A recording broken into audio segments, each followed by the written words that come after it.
going out with friends. No, my friends still go trick-or-treating. Yeah. Yeah, but I usually go with my friends from where I live. I live in the Lemon Grove area. Spring Valley, Lemon Grove, Rancho San Diego, yeah. And I usually go around there.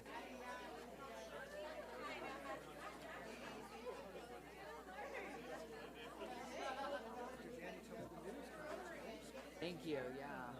I'm overtaking front. I'm kidding. Thank you. Be authentic, but I don't know that you know how to do anything other. I mean, I'm very nervous. Thank you.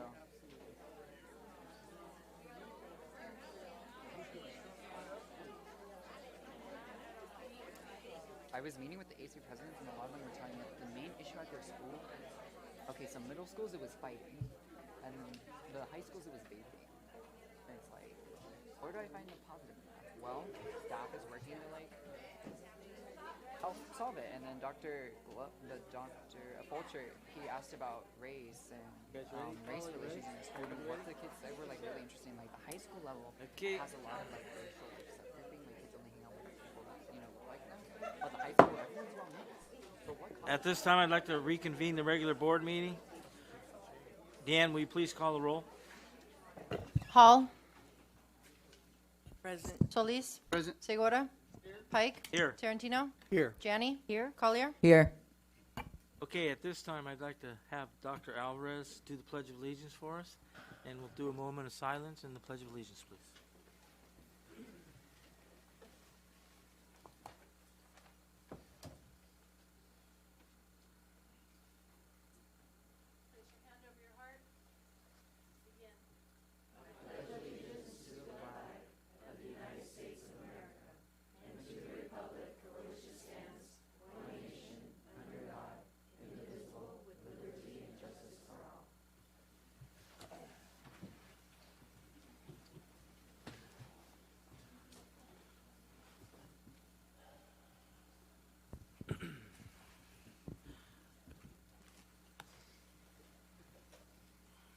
The board met in closed session preceding this meeting to discuss the following issues.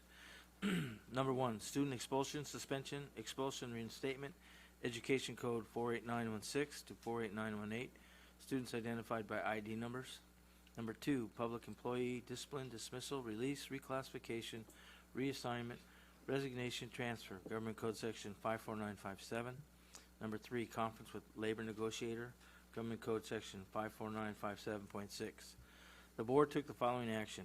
Moved by Tarantino, seconded by Solis, to accept the Administrative Hearings Panel's recommendation to improve the reinstatement of one student with a vote of Hall yes, Pike yes, Segura absent, Solis yes, Tarantino yes.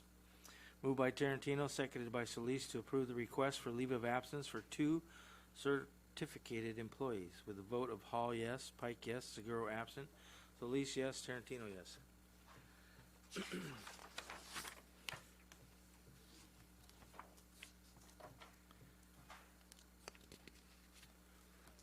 At this time, I'd like to entertain a motion to approve the agenda for the October 28, 2000 regular board meeting. Do I have a motion? So moved. Second. Hall. Yes. Solis. Yes. Segura. Yes. Pike. Yes. Tarantino. Yes. Collier. Yes. Okay. Next, we'll now have an update from our superintendent, Dr. Janney. Thank you, Mr. Pike. Welcome, everyone. Welcome to our board meeting. Welcome to all of you who are actually joining us in person. And welcome to all of you looking out there on the live stream. So we've been back from fall break for just a little over 2 weeks, and I have lots of positive news about students and staff, so let me share. There was a really nice feature article in the UT recently, on an Eastlake High student athlete, Lauren Clifton, who was a senior on their volleyball team. So this year, Eastlake High School was moved from Division I to the open division CIF for girls volleyball, that's where all of the county's top teams compete. So this is a really nice article about her. She has already accepted a full ride beach volleyball scholarship to attend Concordia University. And so we just want to say congratulations, Lauren, and to her coach, Erwin I think it's pronounced McCulloughiam. I think McCulloughiam, Erwin McCulloughiam. So congratulations, Lauren. And then I really appreciate it when teachers and other staff send me information about what's going on at their school, and whether it's current students, current staff, or former students.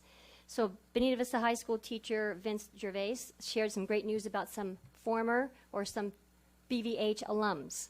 So congratulations, first of all, to the 2008 alum, Clara Martin, who published her first novel. It's called Kingdom of the Northern Sun, the Revolution series. So it's really kind of cool. You can look it up on Amazon. Clara Martin, 2008 alum from Bonita Vista High School. There's 2010 alum, Oscar Sane, is a second-time Mexican professional baseball champion. And then 2013 alum, Hannah Flippen, was named to the 2020 USA Olympic softball team. So we'll be seeing her play this coming summer at the Olympics. So, and speaking of alumni, the Union Tribune created a subsidiary publication called Pacific Magazine a few years ago. They've had a series of editors-in-chief. Most recently, the new editor-in-chief is another BVH alum by the name of Nina Guerin. And there's another Chula Vista High alum by the name of Pamela Razzo, is the campaign coordinator. She does a lot of work in their marketing and sales department. And so we just want to wish them the best of luck to the new team of Pacific Magazine. You can get a digital version, or you can buy them you can see them at the markets. So Pacific Magazine is all about life in San Diego. So check it out. And then in mid-October, Dr. Glover organized a reception for our newly tenured teachers and counselors. It is a really great event this was his idea, and he hosted it this year and last year in collaboration with our SEA friends and our SCGA friends. So President Julie Walker of SEA and SCGA President Alfredo Sendejas were there to help support and celebrate our newly tenured teachers and counselors. We've held this event for the past 3 years. It truly is a milestone event in a certificated educator's career, and we applaud the effort to recognize our educators new to the profession. I say new, on the first day of their third year, they're considered tenure, right? This year, 86 teachers and counselors crossed that threshold of meeting tenure on the first day of work.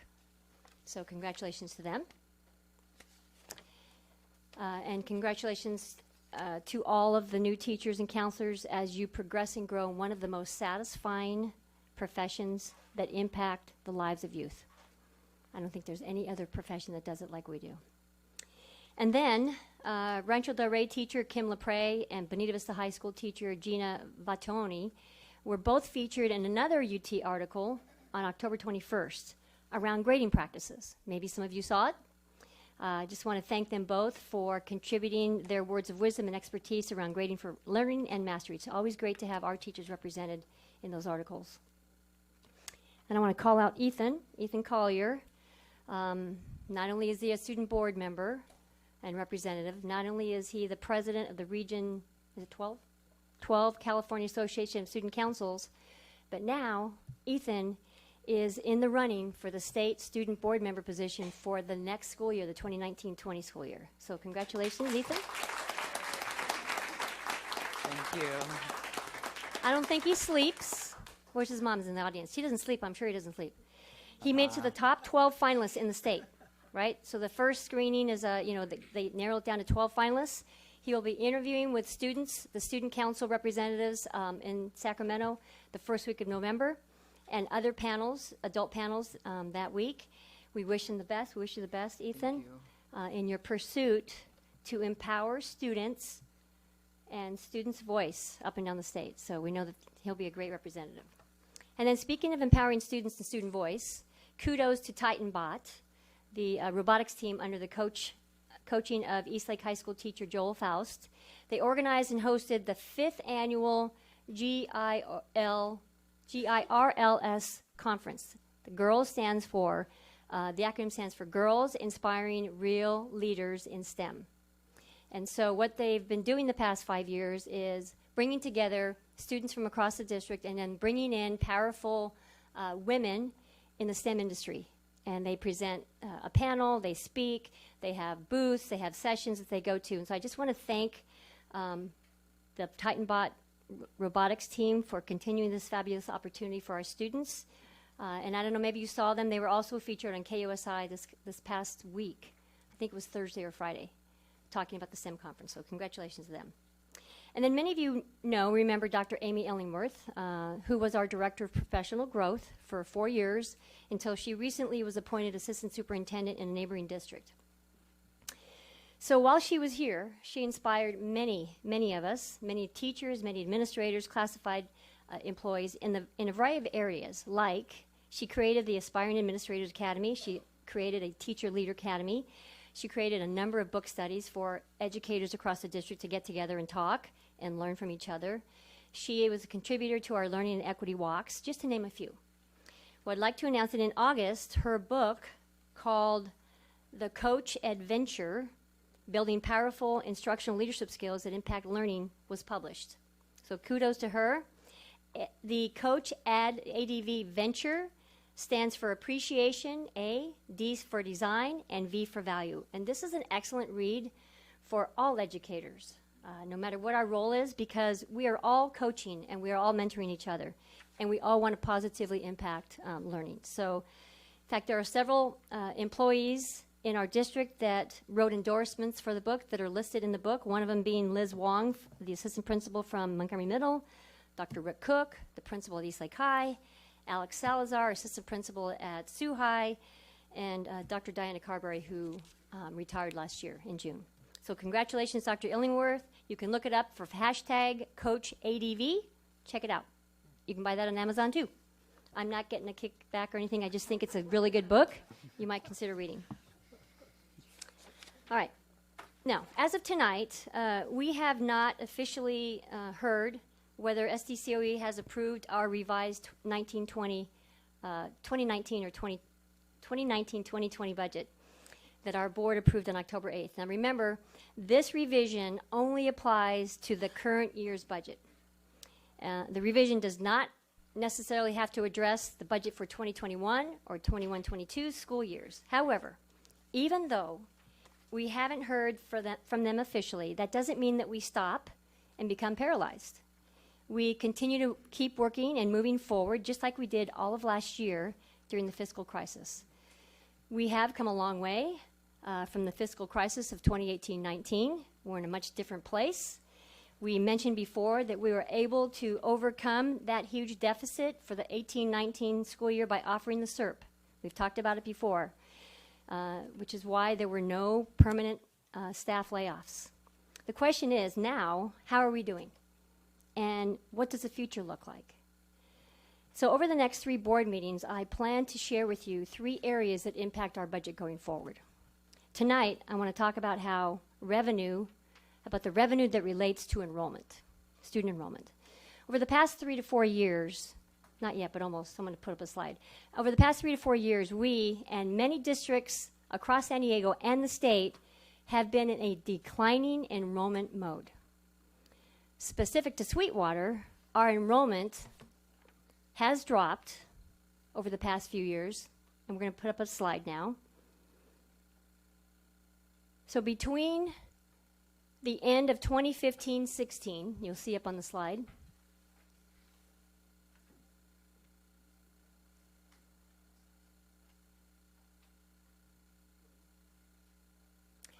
so the top row is let's look at it at our base year, right? 2015-16. By the end of the 2015-16 until last year, you can see that our enrollment declined by a total of 854 students. Now to put this in context, on average, for every 100 students that we lose from year to year, it equals about $1 million in our budget. Right? So that's 854 fewer students since the end of 15-16. You'll also see it in the bottom half, the projected. So the top numbers are actual. Those are actual numbers that were in CalPads and all of the documents you see up and down the state. Those are the actual enrollment numbers. Every year we also have to project our enrollment for the current and future years. So you can see that in the 2019-2020 school year, we've also projected another decline in enrollment by 330 students. Next year, another 250 students, for a total declining enrollment over 5 years of 1,434 students. Now, we're still finalizing that number for, these are not actuals, these are projections. We're still finalizing the number for the 2019-2020 school year this month while we're looking at our CalPads. CalPads happen at the beginning of October every year. We submit all of that information to the state, and they come up with an actual enrollment number. We projected we would lose 330. We're hoping we're going to be around there. If it's better, that's good. If it's not so good, then it's something we have to put into our first interim budget adjustment, and it's something that also impacts our budget for next year. But 1,434 students, that's about equivalent to one of our large middle schools that we've lost over the past three years and projected to lose over the next 2 years. The loss of that many students, besides being equivalent to like a large middle school, and we have a lot of our middle schools that are under 1,000, right? The loss of revenue of over $10,000 per student ends up totaling tens of millions of dollars over the past few years. Tens of millions of dollars. So please understand this too, that losing students in revenue has many impacts and has a compounding effect over time. This is what's challenging to understand about the budget. It doesn't just impact us this year. A loss of students this year impacts us this year and then compounds over future years. This, unfortunately, is our reality, as well as many other districts across the county and the state. You've seen other districts in the newspapers recently, Vista, Oceanside, San Ysidro, who are also experiencing these declining enrollments. Our board is supportive of the full and fair funding legislation that we are hoping will be placed on the 2020 November ballot. We're going to be keeping everyone posted as we learn more about that ballot measure. But even with the ballot measure, we and other districts cannot wait until 2020 to begin to address these declining enrollment figures. We continue to work and the lack of funding for our schools. We continue to work at the local and state level to bring attention to the funding needs of not only our district, but school districts up and down the state, and sharing our message of no layoffs if at all possible, because we think, what is so wrong or bad about that? We think that's a good idea. We all know that with declining enrollment, it's obvious that means that we have to right-size a district, but we're proud of our position, of the position our board has taken, that we will continue to work with our labor partners and community to collaboratively find solutions to these ongoing challenges. So this is the first in a series of ideas and topics that I want to present to you around our budget going forward. But I want to end with this quote from the Dalai Lama. Because I talked about how not one person can resolve these budget challenges.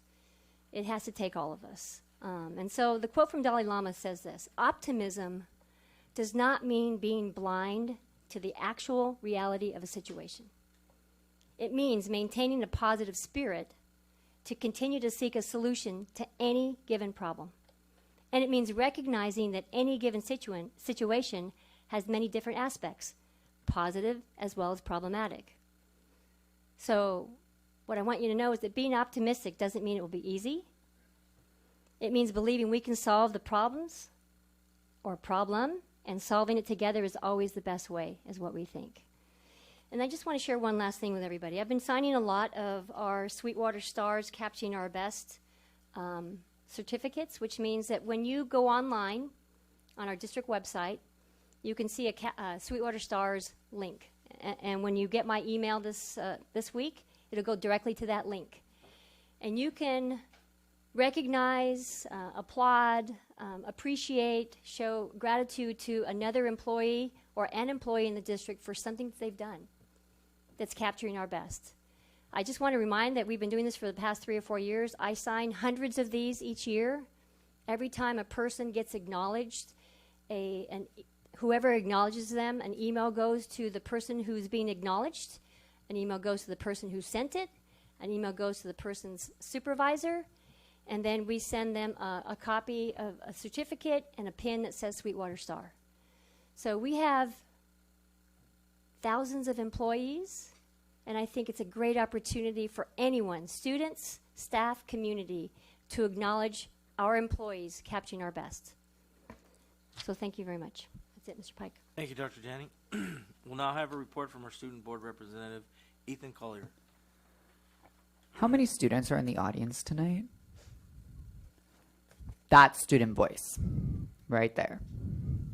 Because I believe there's an item on this tonight's agenda about the FLAGS program, am I correct? Yeah. I've been a FLAGS student for the past 5 years. Y casi perfectamente hablo español. Gracias, Maestra Diaz. I just wanted to really quickly acknowledge a common trend. I met with the middle school ASB presidents finally after so long of organizing alongside Dr. Gomez. Thank you so much for all your help. But I wanted to acknowledge a common trend that we see in middle schools, and that's fighting. There are a lot of physical fights that happen at our middle schools, which is not that great. So I was in that meeting actually with Dr. Fulcher. Hi, Dr. Fulcher. And we were discussing with the middle school presidents how we can address this. So an idea that came up, and these kids are pretty sharp, is that we can probably pilot a teen court program at the middle school level. So one possible way we can solve this fighting issue is, well, we talk it out and have a teen court program. Because we see this at the high school level, and it works. So why not we try it at the middle school? And I'm going to save the rest of my report for when the FLAGS item comes onto the agenda. So that's all I have to report. Thank you. Thank you. So we're not going to have reports from the DLAC or CBOC, so let's go to public communication. This is the point of the agenda where members of the public may address the board on any matter not on the agenda and have 3 minutes each to do so. The Board of Trustees cannot legally take action on or respond to matters not posted on the public agenda, but will refer the matter to the Superintendent's office for review and report. Speakers shall refrain from using profanity and shall conduct themselves in a respectful manner. Thank you for your cooperation. Kathleen Cheers.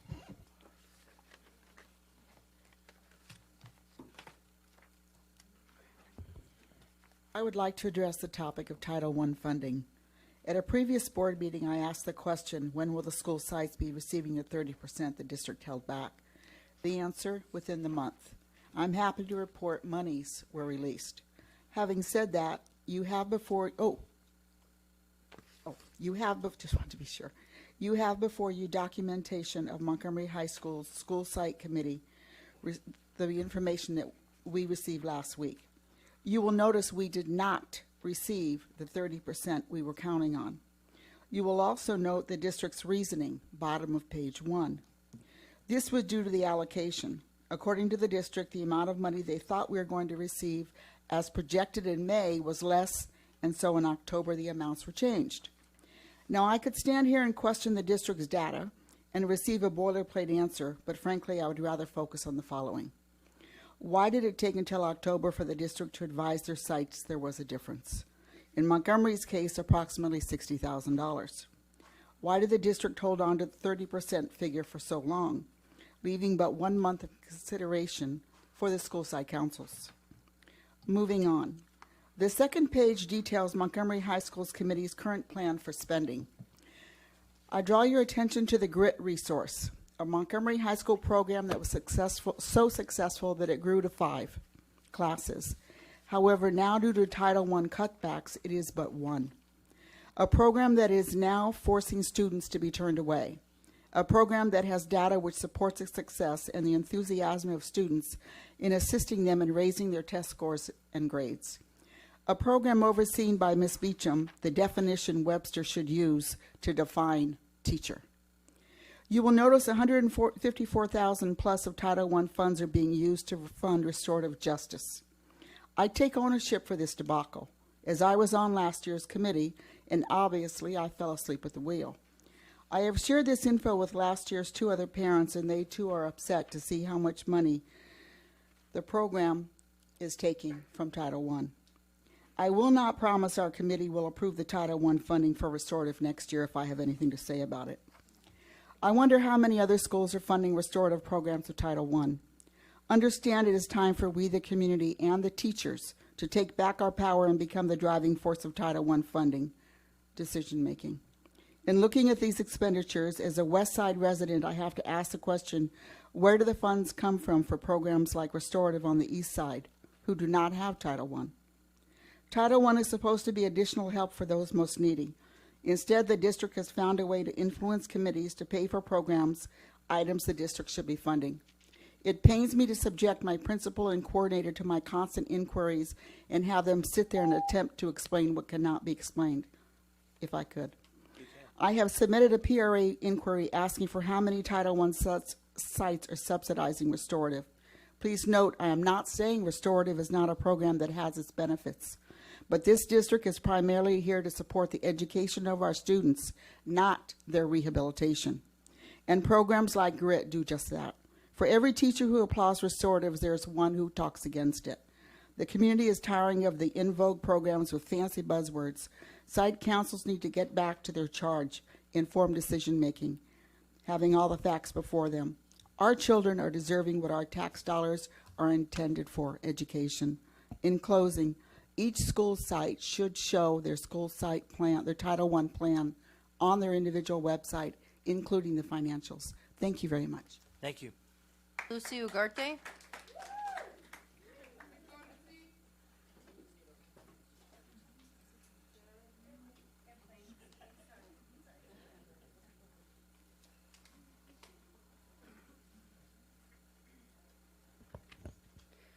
Good evening, board members, President Pike, Dr. Janney. I'm Lucy Ugarte, here before you again.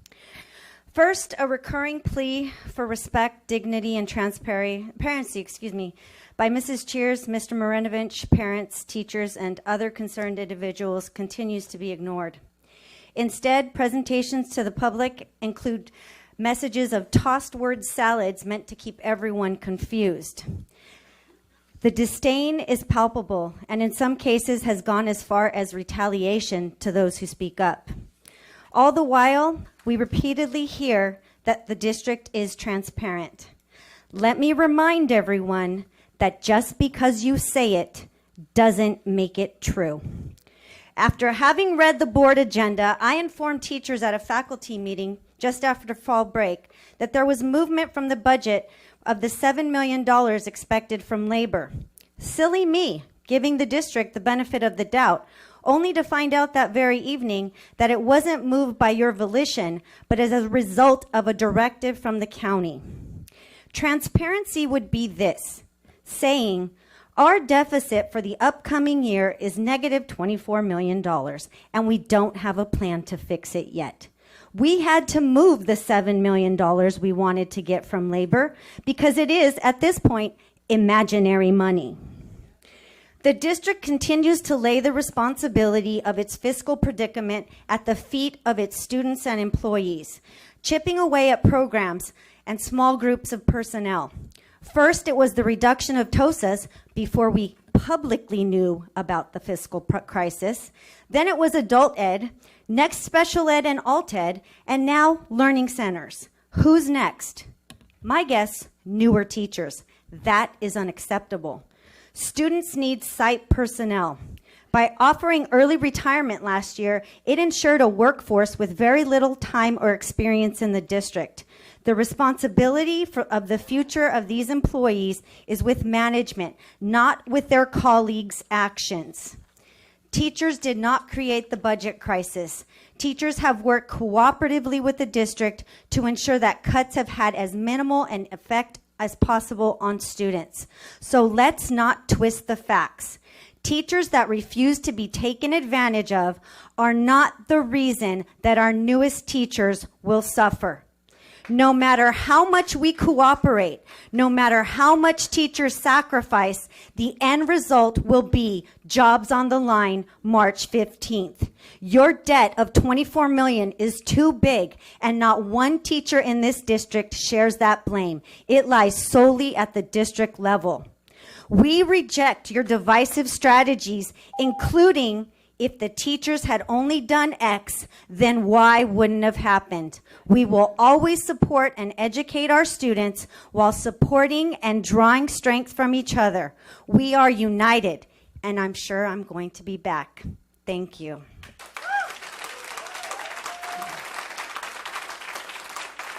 Nick Marinovich.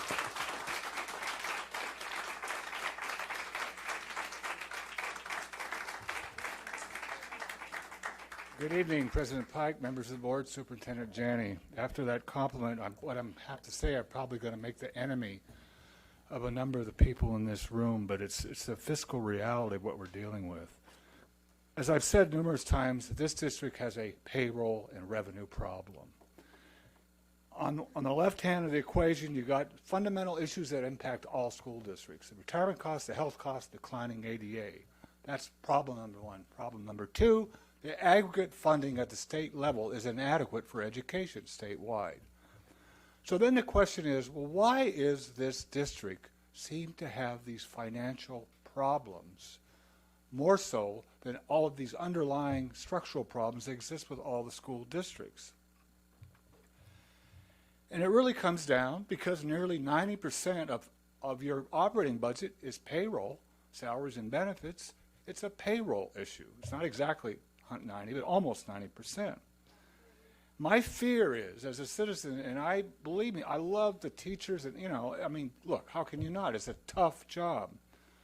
But we're on a collision course, ladies and gentlemen. I just fear we're on a collision course.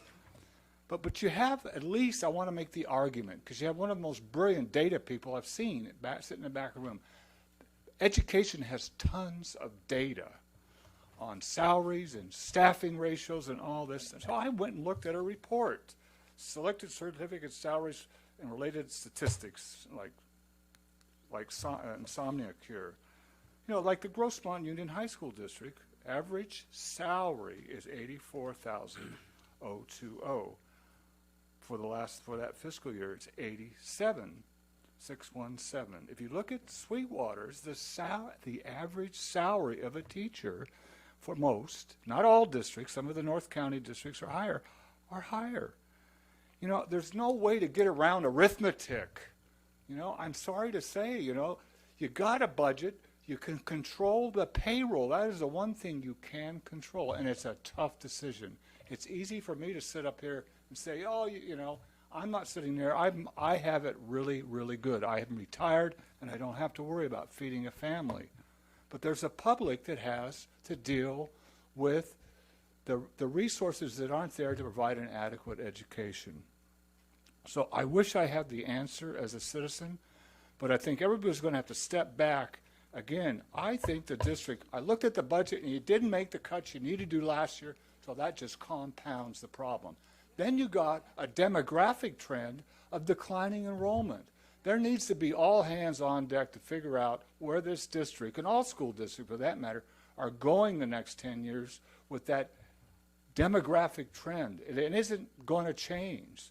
And until we deal with that, I think we're going to have problems. Thank you. Elizabeth Vilches.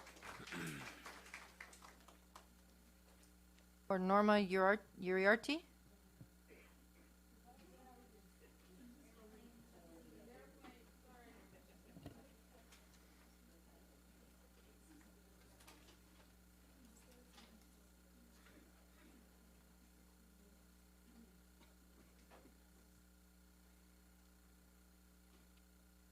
I am speaking on behalf of a student from Lisbeth Flaxblower. Todo comenzó cuando entré a sexto grado. Yo era una niña que estaba confundida, muy confundida. Era mi primer año en una escuela en Estados Unidos. Una escuela que es totalmente diferente a las de Tijuana, donde solía ir. Una escuela, un país donde se habla un idioma diferente. Pero sobre todo mi primer año lejos de mi familia. Yo me mudé con mi hermana para poder estar en la escuela. Afortunadamente me tocó una maestra que me entendía y me ayudó con todo a pesar de hablar diferente idioma. El tiempo pasó rápido, a la semana yo ya entendía inglés, a los 2 meses ya hablaba inglés. El tiempo pasó. Segura practicando inglés, ya casi al terminar el año, mi papá y mi mamá se mudaron con nosotros. El año escolar ya casi acababa. Excuse me a second. Can you let him translate for you, please? This gentleman right here is going to translate because not all of us understand Spanish. Yeah, I was told that I was going to read it in Spanish. And Will you be also saying it in English? Okay. I'm just asking. yeah, you can read. Yeah, okay. Todo comenzó cuando entré a sexto grado. It all started when I started the 6th grade. Era una niña que estaba muy confundida, muy confundida. I was a very confused child. Era mi primer año en una escuela en Estados Unidos, It was my first year in a school in the U.S., una escuela que es totalmente diferente a las de Tijuana, a school that's totally different from the ones in Tijuana, donde solía ir. where I used to go. Una escuela, un país donde habla un idioma diferente, A school in a country where you speak a different language. pero sobre todo mi primer año lejos de mi familia. But more importantly, my first year away from my family. Yo me mudé con mi hermana para poder estar en la escuela. I moved with my sister so I could be in school. Afortunadamente me tocó una maestra que me entendía y me ayudaba con todo a pesar de hablar diferente idioma. Fortunately, I had a teacher that helped me with everything despite speaking a different language. El tiempo pasó rápido, a la semana yo ya hablaba inglés. Time passed rapidly, and in about a week I was speaking English. A los 2 meses ya hablaba inglés. 2 months I was speaking English. El tiempo pasó, seguro practicando inglés, ya casi al terminar el año, mi papá y mi mamá se mudaron con nosotros. Time passed and I kept practicing English, and my parents moved with us. El año escolar ya casi acababa, eso significaba que era tiempo de la orientación del 7º grado. The school year was almost over. That meant it was time for the 7th grade orientation. Estaba muy emocionada para entrar a la secundaria, I was very excited to go into middle school. pero cuando el tiempo de llenar el formulario y escoger mis clases, me dijeron, estas clases no, porque como el inglés no es tu primer idioma, Then I had to fill out the forms, and they told me that the classes that I wanted to take, I couldn't because since English wasn't my first language. no, es muy difícil para ti, No, it's very hard for you. no le vas a entender. You're not going to understand. Me gradué de la primaria con honores y como la mejor de la clase. I graduated elementary school with honors and being the best in my class, Aunque el inglés no es mi primer idioma. even though English is not my first language. Como yo ni sabía, les creí a las personas que me dijeron que no tomara esas clases. Because I didn't know any better, I believed in those people that told me not to take those classes, O entrar a clases avanzadas, pero las cosas cambiaron cuando entré al 7º grado. or to take advanced courses, but things changed when I started 7th grade. Me pusieron en el primer y más básico ELD, I was placed in the most elementary of ELD classes, lo cual no era necesario ya que yo sí hablaba inglés. which wasn't necessary because I spoke English. Había avanzado mucho desde la última vez. I had advanced a lot since the first time. Al paso del tiempo me di cuenta que las clases eran muy fáciles. Traté de meterme a las clases avanzadas, pero me dijeron que no. As time progressed, I realized that the classes were too easy, and I tried to get into the harder classes, but they said no. No porque no tenía 2 periodos de ELD, no podía tener una clase de un idioma. No, because I wasn't in 2 periods of ELD, so I couldn't take a language class. Tampoco podía tener 0 periodo, ya que el año pasado solo los de 8º grado podían tener 0 periodo. I can also not be in 0 period because only 8th graders could be in 0 period. Traté de cambiarme de nivel de ELD a uno más avanzado, pero no. I tried to move from the basic ELD to more advanced ELD, but it wasn't possible. Así fue mi 7º grado hasta que mi maestro de ciencias me habló de ASB. That was my 7th grade until my science teacher spoke to me about ASB, Y de que yo sería una buena candidata para entrar. and that I would be a good candidate for ASB. Me emocionó mucho ya que por fin mi voz iba a ser escuchada. I was very excited because finally my voice would be heard. A cada de mis amigos a los que les contaba sobre mi idea de entrar a la ASB, me decían que no iba a poder entrar. My friends, which I told about my idea of going into ASB, they said that I shouldn't because I wouldn't be able to get into ASB. Pero no me di por vencida y gracias a eso logré entrar. But I didn't give up, and thanks to that, thanks to that, I was able to go into ASB. El año terminó y empezó uno nuevo. The year ended and a new year started. Me decepcioné cuando me volvieron a poner en ELD. I was heartbroken when I was placed again in ELD. Afortunadamente tenía 0 periodo y eso me permitió tener clases de ASB. Fortunately, I had 0 periods, so that was a way of me being able to have ASB classes. Yo sabía cuándo inglés sabía y de qué era capaz. I knew how much English I spoke and what I was capable of. Así que luché y después de 1000 intentos logré tomar una clase de inglés normal. So I fought, and after 1,000 tries, I was able to take a normal English class. En cuanto salí de ELD me dijeron que era perfecta para entrar a clases avanzadas. As soon as I left ELD, they told me I was perfect for advanced courses. Qué casualidad, no mientras estaba en ELD. How funny that it wasn't possible as long as I was in ELD. Pero sí, estoy en inglés normal, sí puedo. But if I'm in a normal English class, I can. Uno pensaría que decidí quedarme en las clases normales. One would think that I decided to stay, and I stayed in normal classes. Actualmente mantengo mis buenos grados, estoy en ASB y me encargo de traducir y explicar a los actuales estudiantes de ELD. Right now, I'm in my regular classes. I have good grades. I'm in ASB, and I'm in charge of translating and explaining things to the students. Thank you. Thank you. Kent Sargent.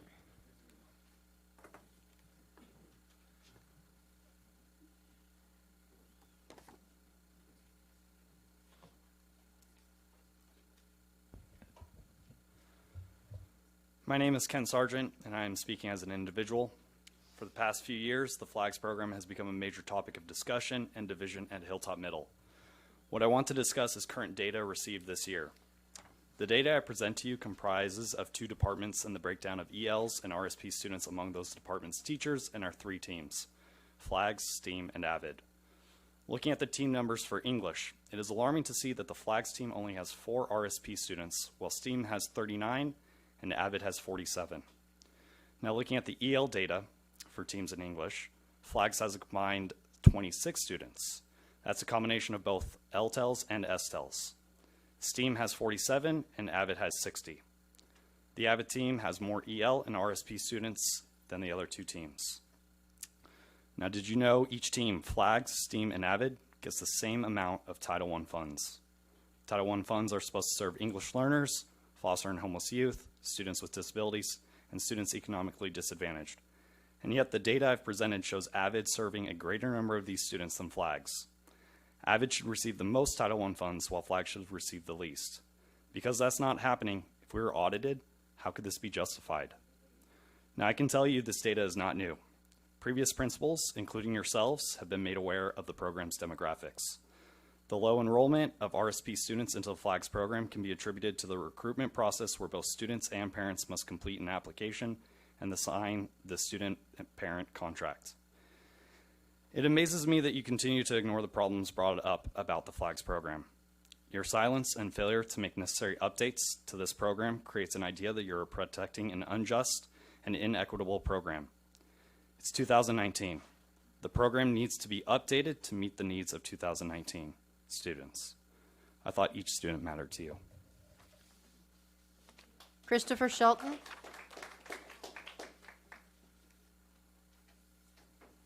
No. Sarah Raymond. Sorry.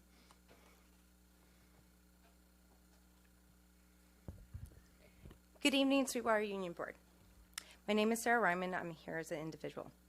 I've been a teacher at Hilltop Middle for the past 7 years, including 2 years of being a FLAGS teacher, and the last 3 being ASB and an ACES coordinator. I have worked on promoting a culture of equity and community at our school. However, the Foreign Language and Global Studies FLAGS program, the way it is conducted now, combined with their booster club, has created a culture of segregation, discrimination, and negative stereotypes at Hilltop Middle. Before I start, I would like to read the definition of segregation. Segregation is defined as the action or state of setting someone or something apart from other people or things. I have brought this attention to the past and current principal, our past middle school superintendent, Dr. Carberry, to our equity and culture climate personnel, Dr. Fulcher, our assistant superintendent, Dr. Glover, assistant superintendent, Dr. Moore, and our superintendent, Dr. Janney. Currently,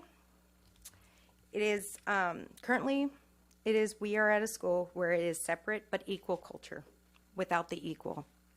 Flag students get their own award ceremonies and orientation, which is now called Workday, field trips, extracurricular activities, and a storage room full of supplies.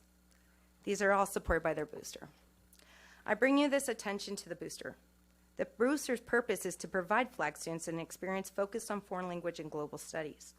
But that's not what the booster is providing. This booster only supports the 300 students enrolled into the program. Last year, these flag students were provided trips to iFlight and SeaWorld. Every student at Hilltop Middle learned the subjects of force and motion and ecosystem, but only the flag students were able to experience a hands-on field trip funded by the Booster Club. How does this promote equity within our school if only a selected group is able to go, but everyone is required to learn the subject? Another thing that is a great concern is that the coordinators knowingly let the booster compete against the ASB in selling t-shirts and sweaters at the beginning of the year. This was not prior approved by the ASB and has yet to recover the loss of these sales. Today, you have a decision to allow the booster to continue. However, I'm asking you to review a few things before you allow them to continue. The booster has been involved with fraudulent activities. Has the district taken these seriously and reviewed these claims filed? Please ensure that you review their policy and activities that are happening on our campus. Also, please consider that Hilltop Middle becomes a school of flags that is a school-wide program where the school focuses on global studies, and then where we can ensure every student gets the same opportunity regardless if they're accelerated, have an IEP, or a language learner. Tonight, your decision will determine whether you stand by creating a culture of inequity by allowing a booster to continue unchecked. I ask the board and yourself, Dr. Janney, to do what's right for all students at Hilltop Middle and set creating a culture of equity. Thank you. Thank you. Greta Rodriguez.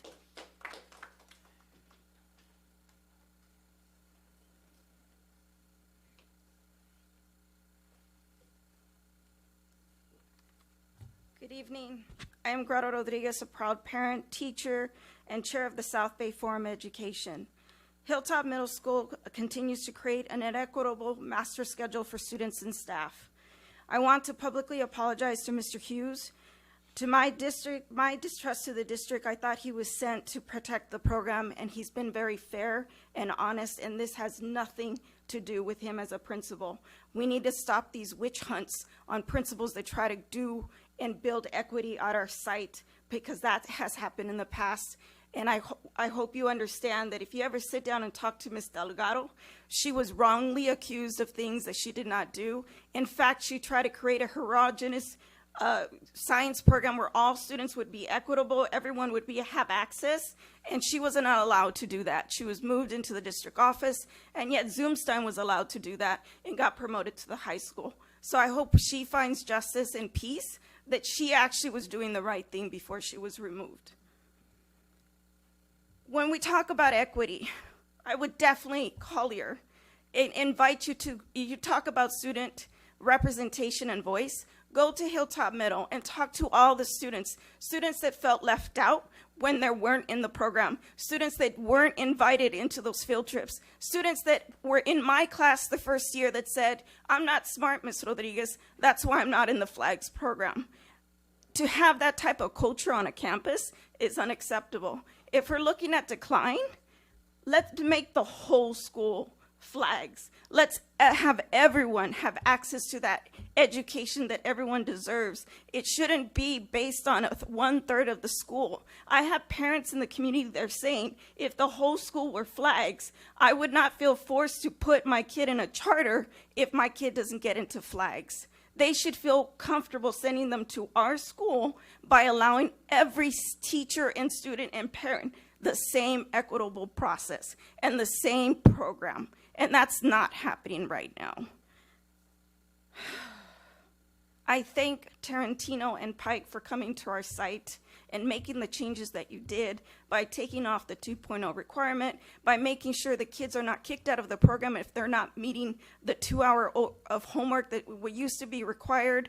I don't like the inequity, the recruitment of parents based on their economic status. That really comes down to that. And you might frown on that, and you got upset the last time Marco Amarad was here, and he accused our district of being racist and having a structure that's inequitable, and you got mad because he used the F word. Well, I want you to get enraged about this program. It's wrong. It separates our SPED and our EL kids. The data proves it every year, and you keep ignoring it. I want you to do something about it. Haz algo. Haz algo. Do it. I want all my kids bilingual, not just the lucky ones. Bertha Lopez.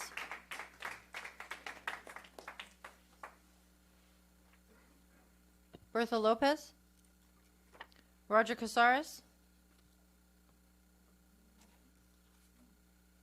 Aurora Clark.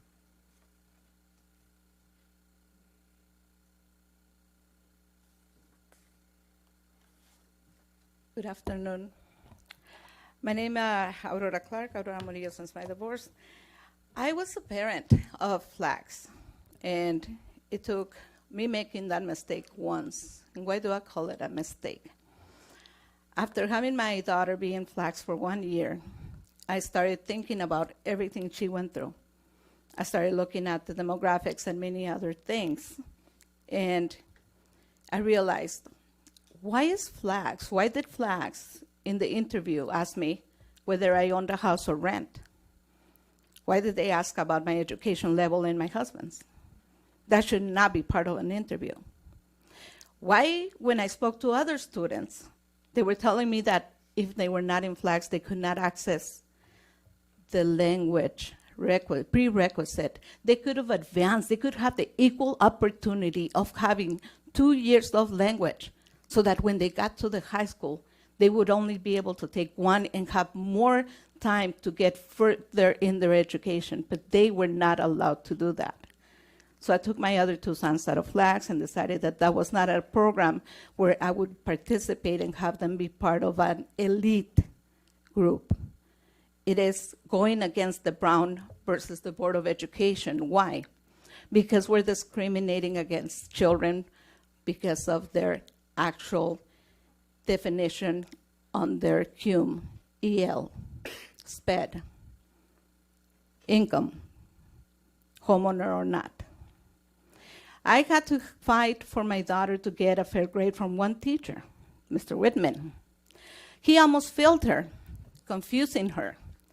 Tried to claim that I was able to determine that he had no clue who my daughter was, how organized and dedicated she was, when he accused her of not having an organized binder, when all other 5 classes, the teachers were telling me about and giving me praises, including in elementary school, about how organized she was, to the fact that when they had to check other students' fold binders, they would use hers as the guide.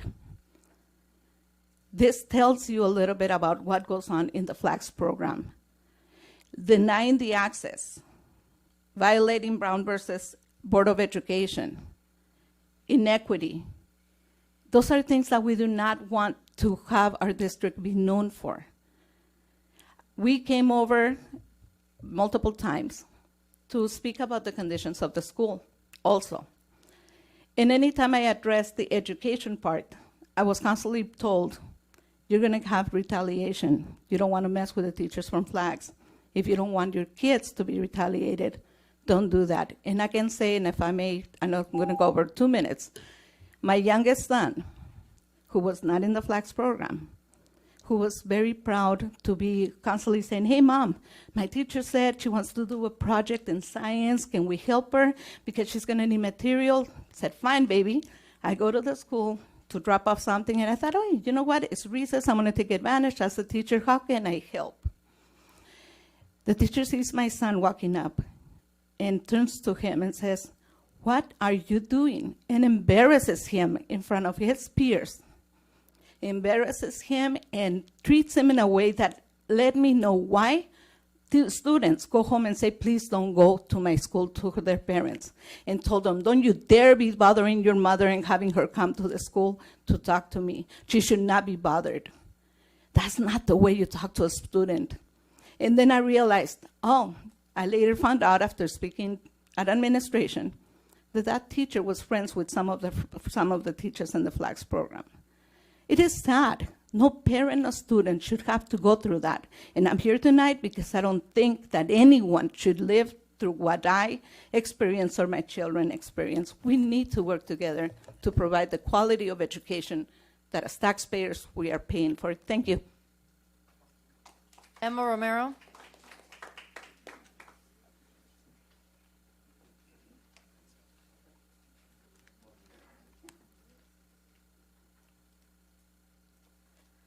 Buenas tardes, mi nombre es Emma Romero. Good afternoon, my name is Emma Romero. Cuando las instituciones le fallan al pueblo y la justicia no existe para las personas pobres, When the institutions fail the people and justice is inexistent for people, entonces las personas como yo alzamos los ojos al cielo y le pedimos a Dios justicia. then people like me raise our eyes up to God and ask for justice.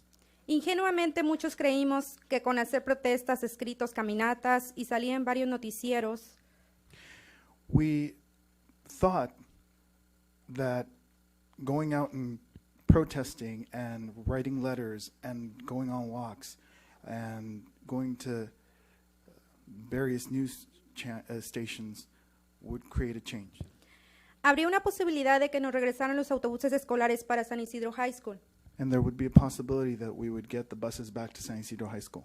Pero una comunidad de estudiantes mexicanos no es prioridad para ustedes. Ustedes tienen otro destino del dinero, lo ocupan en otras cosas. But a community of Mexican students is not a priority for you. You have other priorities. You use your money for different things, for other things. Las verdaderas barreras no son físicas. The real barriers are not physical. Lo que realmente nos divide es el racismo, clasismo y corrupción de algunas personas. What really divides us is the racism, classism, and corruption of some people. Personas que creen que pueden tomarlo todo, tan solo porque tienen dinero, poder o influencias. People that think they can take everything just because they have money, power, or influence. He visto personas blancas ponerse en el lugar de un latino y latinos que no defienden a su raza. I've seen white people put themselves in the Latinos' place, and I've seen Latinos not defend their own race. Aquí mismo tenemos un ejemplo en el distrito de Sweetwater, Here at Sweetwater, we have an example of that, donde hay diversidad en cuanto al color de piel. where there is diversity in what respects to color of skin. Yo veo frente a mí a dos personas con rasgos latinos, I see in front of me two people with of Latin descent, pero sin hablar el mismo idioma, ¿verdad, señor Nicolás Segura? but without speaking the same language, right, Mr. Nicolás Segura? Ya que usted necesita de un traductor para hablar con las personas a las que representa, Because you need an interpreter to speak with the people that you represent, porque usted no habla español. because you don't speak Spanish. Y la verdad, en lo personal, yo voté por usted porque pensé que hablaba español, porque como tiene un nombre latino, Segura, uno cree que lo van a representar a uno como mexicano, pero pues nada que ver. I actually voted for you because I thought you spoke Spanish because of your last name. I thought that you would represent me as a Latin person, but I see that that's not the case. No hablar el mismo idioma sí es una verdadera barrera para alzar la voz y defendernos. Not speaking the same language is a real barrier to raise our voices and defend ourselves. Por esto, cuando el distrito de Sweetwater tomó la decisión de recortar las clases de inglés a la escuela de adultos de San Isidro, That's why when the Sweetwater District decided to cut English classes to the San Isidro Adult School, en mi opinión, en mi humilde opinión, fue un ataque directo a la equidad en contra de una comunidad en situación de desventaja. in my humble opinion, it was a blow to equity against already depressed sector of the community. A ustedes no les gustan las personas como yo, You don't like people like me, que vemos lo que otros no ven o no quieren ver, that we see things that other people don't see or don't want to see, o que nos atrevemos a decir las cosas que todos saben pero callan por miedo o por ser, a lo mejor los reprimen de algún modo, ¿verdad? Or because you think we're fearful, or that you're fearful that you can't say what you think because you might be reprimanded. O les mandan cartitas a sus jefes para que les callen la voz. Or you send letters to your superiors so you don't speak. Qué vergüenza. That's embarrassing. A ustedes les gustan las personas que solo abren su boca para aprobar sus reglamentos y presupuestos, aunque no sean justos. You don't like people that defend and uphold your budgets and your goals, even though it's not fair.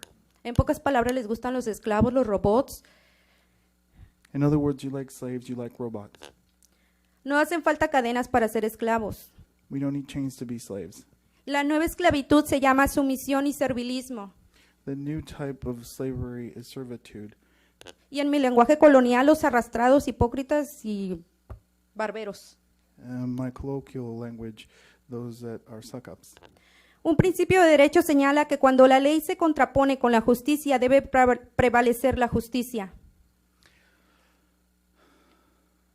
A principle of law says that when the law is counterparted with justice, justice must prevail. Y les voy a dar un ejemplo de lo que les digo. Si yo preguntara aquí, a todos ustedes, And I'm going to give you an example. If I were to ask all of you, que levanten la mano los que creen que sea justo que los estudiantes tengan que caminar por más de 1 hora para ir a la escuela. to raise your hand if you think that it's unfair that students have to walk for an hour to get to school. ¿Alguien? ¿Es justo que caminen más de 1 hora y media para ir a la escuela? I'm sorry, more than an hour and a half to walk to school? ¿Es justo para ustedes? Is that fair? ¿O es justo que por mantener sus altos salarios quiten programas y servicios a los estudiantes? Or is it fair to, in order to maintain your high salaries, you would eliminate programs for students? ¿Están de acuerdo con sus altos salarios? No. Or do you agree with their high salaries? Entonces, eso está en la ley y ustedes se justifican en la ley, pero no es justo. Por eso creo que las leyes son para los hombres y la justicia es para Dios. That's in the law, and you say that you are with the law, but you are not. And law, the justice is for God. And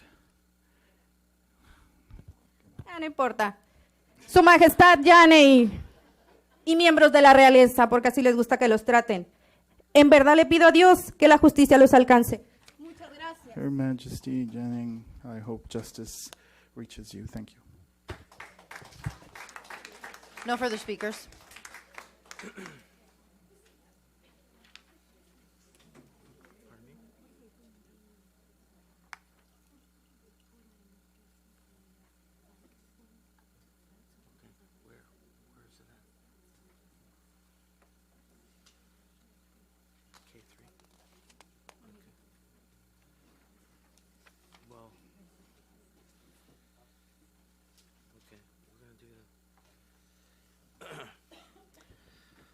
Clerk of the Board, will you please read the items being pulled from the consent agenda? Yes, the following items are pulled. F3 by Mrs. Hall and staff. F4 by Mr. Tarantino. G3 by Mr. Tarantino and Mrs. Hall. G4 by Mrs. Hall. G5 by Mrs. Hall. G7 by Mrs. Hall. H5 by Mr. Tarantino, Mrs. Hall, and the public. Item H6 by staff and the public. Item K3 by the public. Item M2 by Mrs. Hall and the public. Item N1 by Mr. Tarantino. Item N2 by Mrs. Hall. Item N3 by Mr. Tarantino. Item O1 by Mrs. Hall. Item P1 by Mrs. Hall and the public. Item P2 by Mrs. Hall, staff, and the public. Okay. Do I have a motion to approve the consent agenda? Move to approve. Second. Collier? Yes. Hall? Yes. Solis? Yes. Segura? Yes. Pike? Yes. Tarantino? Yes. Motion passes 5-0.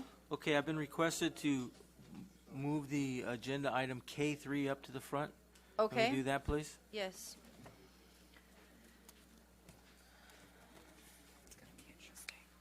This is item K3. There's several speakers. Anna Lee Martinez.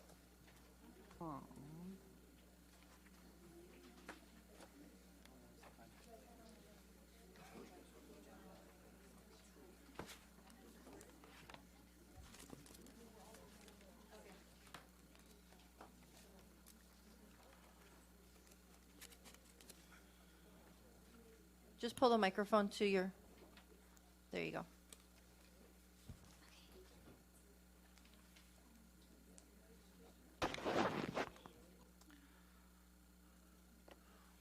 Hi, my name is Annalie Martinez, and I'm a flag student at Hilltop Middle.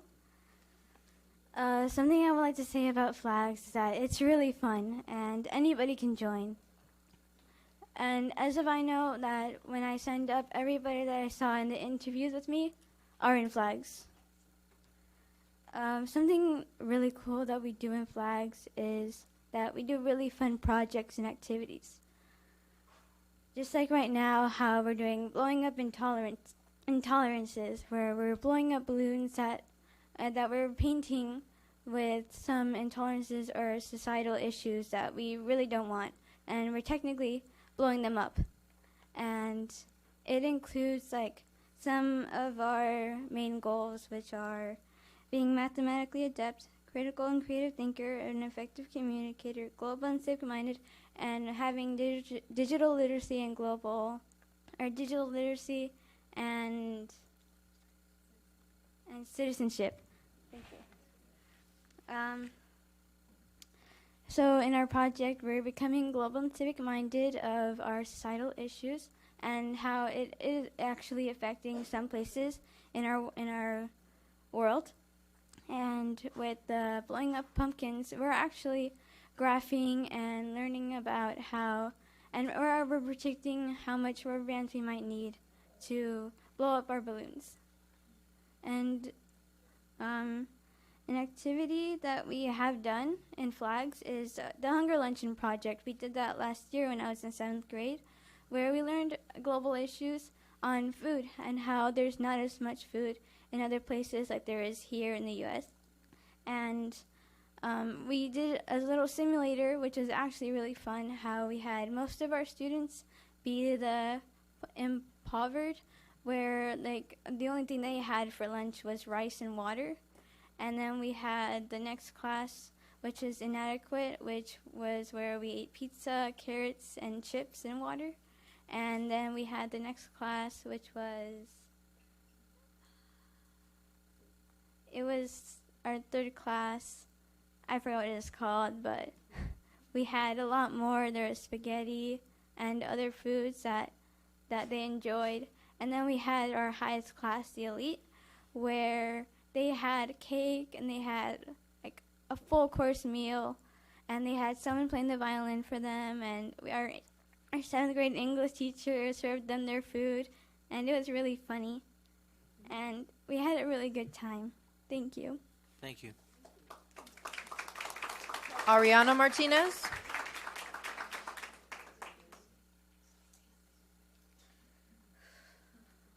Hello, my name is Ariana Martinez, and I'm a proud flag student. I'm sorry. It's okay.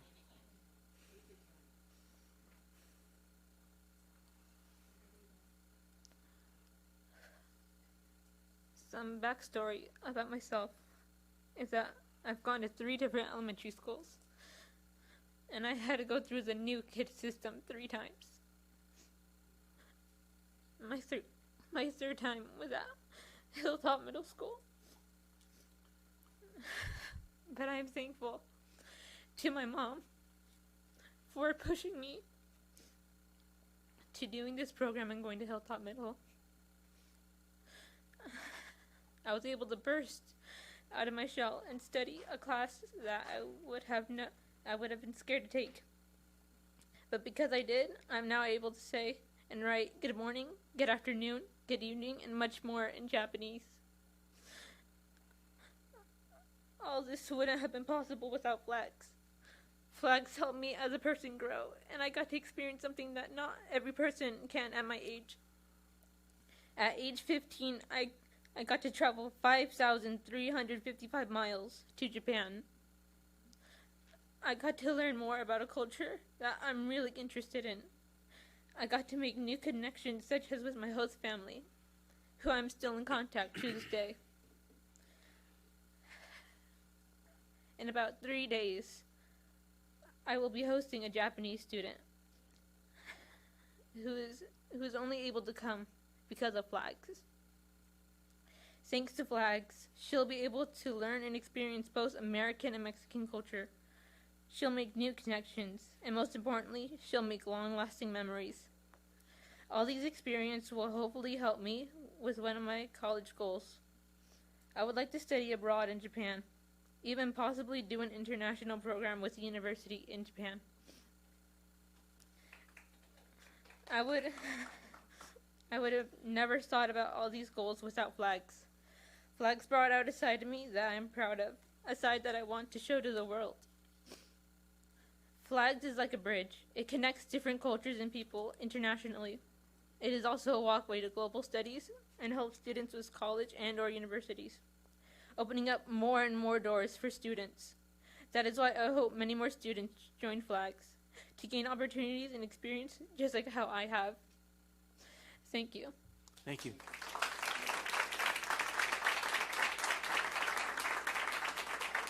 Christina Espinosa.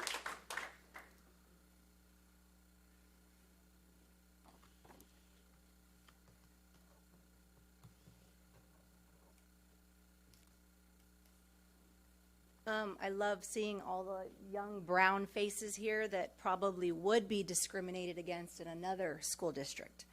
And I apologize that my last name is Espinosa and I don't speak very good Spanish. My parents were raised in a very racist Texas, and they were told that if they spoke Spanish, they would be punished. So I grew up shamed, very shamed about not speaking very good Spanish, which is why I'm so grateful that my children are in the FLAGS program. They probably speak, I know they speak better Spanish than I do. And they're able to communicate with their grandparents, and I just sit in the back feeling like a schmuck. But that's not why I'm here. Like I said, my name is Christina Espinosa. I'm the parent of 2 FLAGS students. I'm also a teacher at Hilltop High School. I teach students with learning disabilities, and I've done that for about 15 years, very proudly, very happily, and I'm very fulfilled by my job of providing equity for students who do have learning disabilities. My purpose here is not to sing the praises of the FLAGS program at all. My purpose here is to provide a little bit of insight from a teacher of students with disabilities. I've heard that there are some teachers in our district who say that the FLAGS program is not equitable. The opportunities and funding that's given to students in the FLAGS program should be matched or given to all students, even non-FLAGS, which I completely understand. I've heard advocacy for an entire school.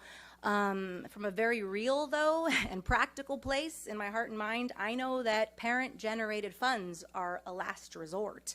I don't see them as a luxury at all.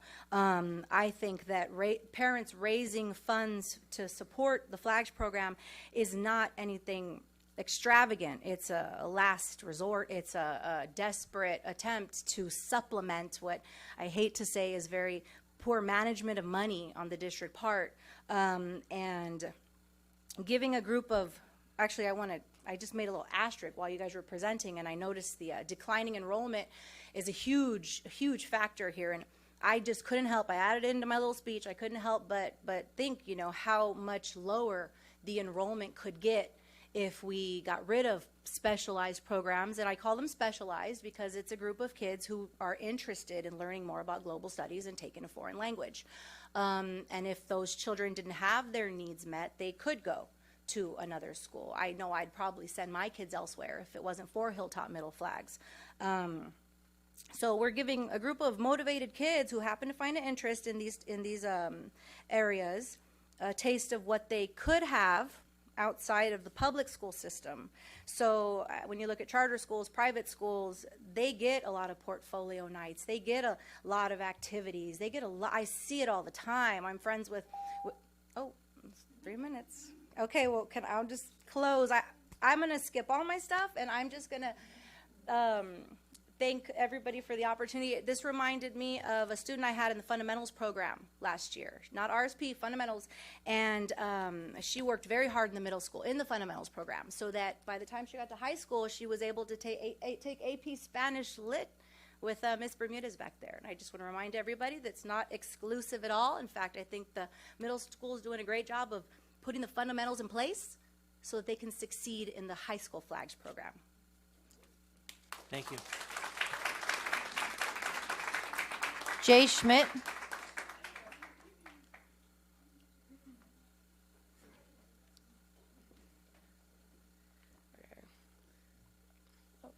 Oh God, we're coming back. Okay, I'm Jay Schmidt, a student. I'm actually a former flag student because I had to leave the program due to scheduling conflicts. However, I will always cherish the opportunities that this program has given me. See, I'm a student of many backgrounds and many identities. I am a Mexican American from mixed heritage. I come from a split family, and I identify as bisexual and transgender. All these things are part of who I am. They're part of my culture. I enjoy Italian food, British music, Spanish architecture, and Japanese anime. But I would never have gotten to discover and appreciate all of these aspects of myself without the FLAGS program. You see, I'm also a mentally ill student who suffers from anxiety, depression, and attention deficit hyperactive disorder, also known as ADHD. These illnesses impact me every day and make my learning journey a challenge, to say the least. However, the support system I've created and the friends I've made at Hilltop have made my challenges easier to navigate because I do not have to do so alone. So for all those who say the program discriminates against disabled students, as someone with a 504, it has helped me more than you could possibly imagine. See, because of the FLAGS program, I was able to go to my incredible school and meet my amazing friends. The program allows me to attend Hilltop, both middle and high, though it's not my home school, which is Eastlake, and I'm infinitely grateful for that. But even if the FLAGS program wasn't keeping me at the school I'm at, with the support system I've created and people who help me manage my everyday life challenges, I would still be here fighting to keep the program alive. From middle school to junior year in high school, FLAGS has given me opportunities to culturally enrich myself and others in phenomenal ways. I remember making my first ofrenda for my late abuelo, and reigniting a historical Mexican tradition in my family just for a FLAGS project. We still do ofrendas today for my tata, rest in peace. I remember speaking to my abuelita for the first time in her own language because of my school Spanish program. I'd never spoken to her before. She's 94, and she passed away a few years ago. I remember forging a friendship with a girl who came from an island thousands of miles away and deciding to enrich myself in a new language because I wanted to connect with her, who only came to school because of the Japan Exchange program offered by FLAGS. Next year, I plan to go to Japan to experience their culture more. And of course, as coming from a low to medium income family, that wouldn't be possible without supportive programs like FLAGS. These experiences are irreplaceable, and I have no doubt that there are hundreds of others like me whose lives haven't changed for the better due to FLAGS.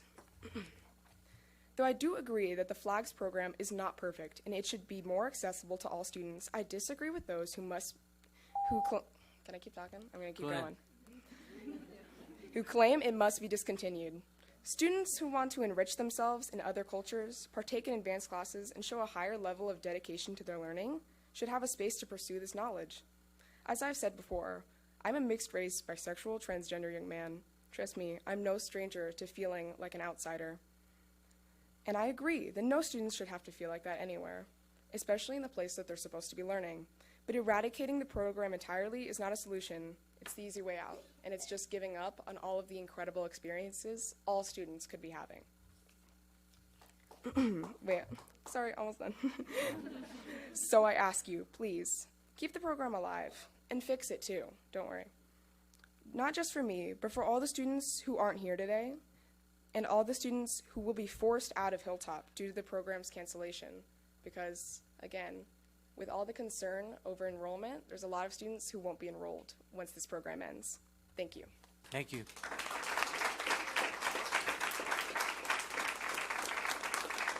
Ada Jarrett. Ada Jarrett.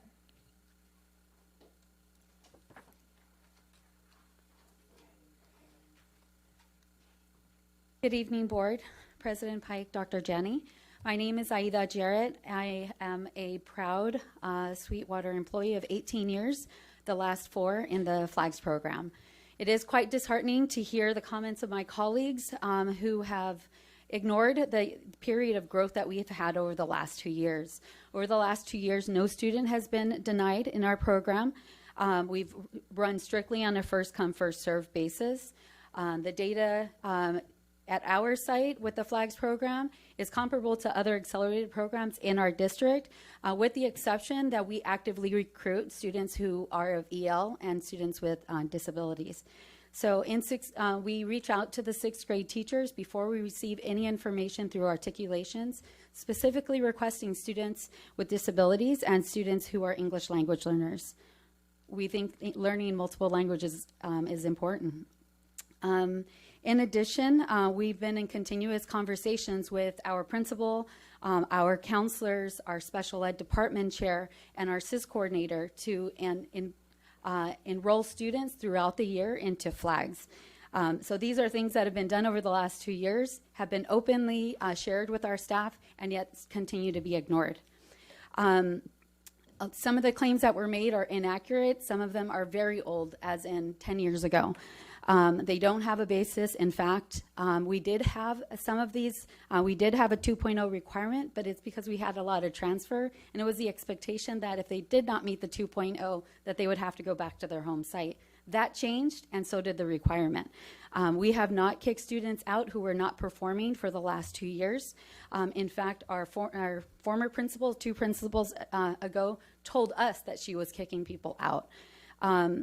We do have a team building day because half of our students are transfer students, and we learned in my first year in FLAGS that some of the students came to Hilltop with not one friend. And so they spent a month sitting, reading a book, hoping someone would say hi to them because they knew no one. So we realized that our students had a unique need, and so we created a FLAGS team building day where they worked in a scavenger hunt mini activities with a group of 4 so that they had at least 3 friends before they came. So yes, we do meet the needs of our students, and we recognize that our students' needs are unique. This agenda item is on the parent board, on the parent group. As Ms. Espinosa mentioned, this group helps supplement the funds that are not there. We should not be deterring from school-connected organizations in taking a part in their students' education and raising funds for all of our students' education. At Hilltop Middle, we've been implementing 3 teams, and now we face the unique opportunity to recruit more parent involvement, specifically focusing on their students' needs. Unfortunately, we've been moving to a culture of targeting at our site. I hope this is something that can be overcome, and I do request your support with the FLAGS board. Thank you. Thank you. Debbie Diaz.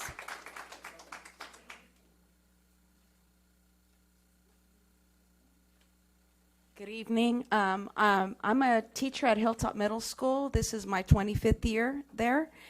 And I'm going to try to, I wasn't planning to speak tonight, but I'm just extremely frustrated, upset, disappointed regarding all the accusations that have been given by my colleagues at Hilltop Middle in regards to the FLAGS program, Foreign Language and Global Studies. Besides being a Spanish teacher at Hilltop Middle, I was an ELD teacher for at least 20 years, ELD 1, 2, 3, 4, 5, 6, 7, 8. I taught exploring arts, music. I've taught peer helpers. I've taught lower level music classes. So I've been there that long because I really do care about Hilltop Middle as far as my school. And regarding the FLAGS program, it has evolved over the years. But one thing I can say, due to the fact that a world language is an elective, all students are allowed, and I say this speech every year, all students can take Spanish or another world language. The FL stands for foreign languages. I always tell students that technically they're in the FLAGS program if they're taking a world language class. If we take a field trip, my students or French classes or Chinese or whatever class, any of the world language classes, all the students that are taking that world language get to go on the field trip. So that money is given through the, thank goodness, through the fundraising that goes through the FLAGS Booster Program and other fundraisers. That's been ongoing all these years. Nothing has changed in regards to that. That goes. Also, I like to say my classes are half and half. Because every year, half of the students that I have in 7th grade and 8th grade, I teach this year Spanish speakers, first year Spanish as a foreign language, but I've taught second year, I've taught whatever is thrown my way that year. Is that half of the students are in, quote unquote, the FLAGS program because it's an elective, so you have 7th and 8th graders that are taking first year Spanish, let's say Spanish as a foreign language. Then you have those that are that are in the FLAGS program that are in 7th grade and then 8th grade. So we have 4 populations that are in the world language classes. All students that want to take world, including ELD, they can take world languages. So I have students that are from that are ELLs, that are ELDs, that are special ed, autism. Anybody that wants to take a world language gets to take a world language, and they are a part of the FLAGS program, technically. And so whatever I do, whatever the FLAGS teachers are doing for team building, the students that I have in my classes, in the other world language classes, we do the same thing. There's no differentiation amongst our students. Thank you. Thank you. No further speakers. Okay, comments, question? My mom was the proud chairperson of the Flags Booster Club for 2 years. I've been in the program since 7th grade. I've taken Spanish since 7th grade, and I remember all those teachers' names because they left an impact on me learning about my language and my culture. It's just wonderful seeing them here fighting for a program that has given so many students the opportunities that I've gotten to receive. Maestra Diaz, you were my 2nd year Spanish teacher, and now I'm in AP Spanish with La Señora Valdivia, who's in the back. I am this year's High School Flag Student Council President, advised by Mr. Adachi, our Japanese teacher. This program has given so many opportunities to students across the board, and I'm an inter-district transfer student from Grossmont Union. Yeah. I drive 20 miles to Hilltop High to be in the Flags program. And I just want to say I've made a lot of friends like Ariana, Jay, Francesca, Alex, Lily, and of course, Ariana's little sister. And I will never forget the teachers who have really inspired me the most and really taught me to accept myself for the person who I am, Miss Aida Jarrett and Miss Baker Willington, my 8th grade math teacher. And I just want to urge the board that we do approve this booster club for the 2019-2020 school year and for the rest of the school years to come. And I hope to the middle schoolers and the sophomore in the audience tonight that one day you are sitting up here in my position because you deserve it just as much as anyone else. Like anyone deserves to be enrolled in the Flags program. Thank you. Thank you. Any other comments from the board? Otherwise, okay, you do? Go ahead. Go ahead. So Mr. Tarantino's waving over there too, because do you have questions you could ask yours? No, I have comments. Okay. More than questions. All right, I have a question about the FLAGS program. Are just the boosters, when they're brought to us, do we perform audits on, have we performed any kind of audit on the financials when they come to us? Dr. Sacco? Or during the time they're... So Trustee Hall, when we receive the package from the schools, we do review what the revenues are indicating and as well as the expenditures. So we do a cursory review, and if we have any questions, we follow up with the school. But before this time, you haven't had any of that information? No. So you would never have performed an audit on FLAGS program? Not an audit. On the boosters? So is there funding in separate, like in the ASB for the flags? Is there? These are, because it's its own independent Right, booster. this is independent. So at the middle school, is there a flags account in the ASB? That I don't know that. I'd have to look at Somebody that. mentioned there was some audits that had been done and had questions about that, so I thought I'd ask.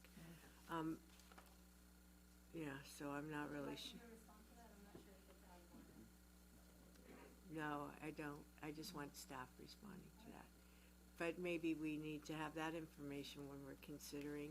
I think what I'm hearing from a number of people is concern over the separation of kids. I get it that the people who are teaching the classes feel like they're including kids, but I would like to see, I know it's not on this item, this is about booster clubs.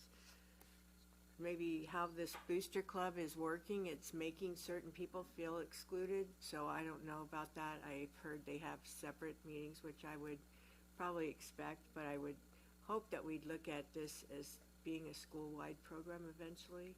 I think that might be helpful, and giving all kids access to the various field trips, and so that's all I have to say.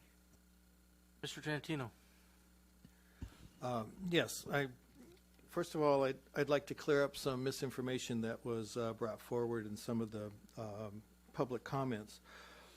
It was mentioned that Mr. Pike and myself went down to Hilltop Middle and we single-handedly changed some policies in terms of how the FLAGS program operated.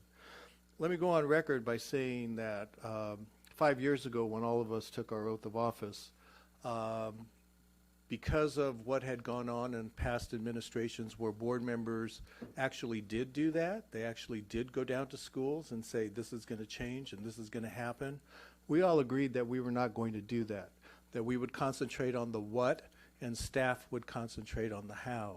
So the changes that were made that have been brought forward by Ms. Diaz and Ms. Jarrell, and there was another teacher, and I apologize, I did not get your name. Those changes were brought about under the collaboration of Mr. Zoomstein with FLAG teachers and general faculty members. They came together and made those changes. And some of the changes that I thought were being implemented were, number one, no roadblocks from reports from elementary teachers, because it was at one time, if there were questions that were asked by the teachers in the FLAGS program, if a student that was coming from an elementary school did not do their homework, if they did not take their tests, if they came to school late, then they were automatically eliminated from the FLAGS program. So that was eliminated. There is no parent interview, from what I understand, that there was a change in terms of there is no parent interview. There was a parent night where the aspects of the program were discussed, but there were no parent interviews that targeted socioeconomics, education level, cultural background, things like that. It's my understanding that the district is not supporting this program with any money. Is that correct? So the fact that there were some comments that were made that this program is getting money from the district in order to survive, in addition to the Booster Club, at the expense of other programs on campus, is not true, because the district is not supporting any of those kinds of programs, not only at Hilltop Middle, but throughout the district. All students were, my understanding was, is like the teachers had said, anybody who wanted to be in FLAGS could be in FLAGS. Of course, there's a space availability, but they're not discriminated against. At least that's my understanding of the changes that were implemented 2 years ago by Mr. Zoomstein. And I have to tell you that when Mr. Hughes interviewed for the position, he was in favor of continuing those reforms. And this is the first that I've heard that perhaps those reforms have fallen by the wayside. And I would tend to think that that's not true. Let's see. There was also a component in terms of volunteerism. In the past, it was an expectation that parents had to volunteer so many hours. And they also had to contribute that they had to contribute to the booster funds. Otherwise, their students would be kicked out, and that is something that has changed as well. And I don't even know if it was true at the beginning, but at least that was one of the charges that was made. Let's see, and there was another allegation that the Booster Club is infringing on the ASB by co-sponsoring food sales on campus, and I think we have district policy against that, if I'm not mistaken. So, and I have to tell you that at least one of the speakers that spoke tonight was involved in that discussion in terms of what the changes would be. And my understanding was she was invited in terms of participating in the decisions that were being made. Again, it wasn't something that was imposed by Mr. Pike or myself. It wasn't imposed. It came collaboratively. And I think everybody who sat in that meeting with Mr. Zoomstein, Dr. Carberry, Mr. Pike, and myself and the teachers, I think there was an understanding that yes, there were some changes that need to be made, and that perhaps it was an exclusive club, but I think that the staff worked together to right those wrongs, and so in my understanding is that, like Mrs. Hall said, tonight's agenda item is on the Booster Club and not on the future of the Flags program, and there's two very distinct things. And I have to tell you, from my point of view, we've seen a lot of these school-connected organization applications come before us. And I have to tell you, this is one of the more well-written ones, because most of them that come before us have a disclaimer that says, yeah, we're not quite there yet in terms of the logo or the name or whatever, but we promise that in the next year, we're going to get that squared away. And I don't see that anywhere here. Nowhere. It's perfect in terms of what I'm seeing. And it's one of the few that have come across our desk, in my opinion, again, that have satisfied all of the requirements. So I know that everybody's entitled to their own opinion. There definitely is a divide in terms of the perception and the reality of what's going on campus. And I don't know if the district can help in terms of mitigating that, in terms of bringing the faculty together, because there is, I feel it, there is a split on that campus. And perhaps Dr. Fulcher and his department can provide some assistance in bringing those two factions together and putting the students first. That's all I have to say, Mr. Pike. Thank you, Mr. Tarantino. Mr. Segura. So I know we are just talking about the Student Connect organization, but I know we've addressed a number of issues over the several years, and Dr. Janney's explained several things that have happened there, or what things that have been worked on, I should say. And I would just say, anytime you can, let students see, or learn different languages, or learn about global studies, and that's a good thing. I'm not real familiar with all the acronyms at the top of this. The RSP, is that the resource specialist that help the students that have IEPs, right? I'm sure with the STELs or the LTELs, can somebody please explain that to me? Sure. One is long-term English learner and one is short-term English learner. And MM? Mild mod. Thank you. It's the IEPs.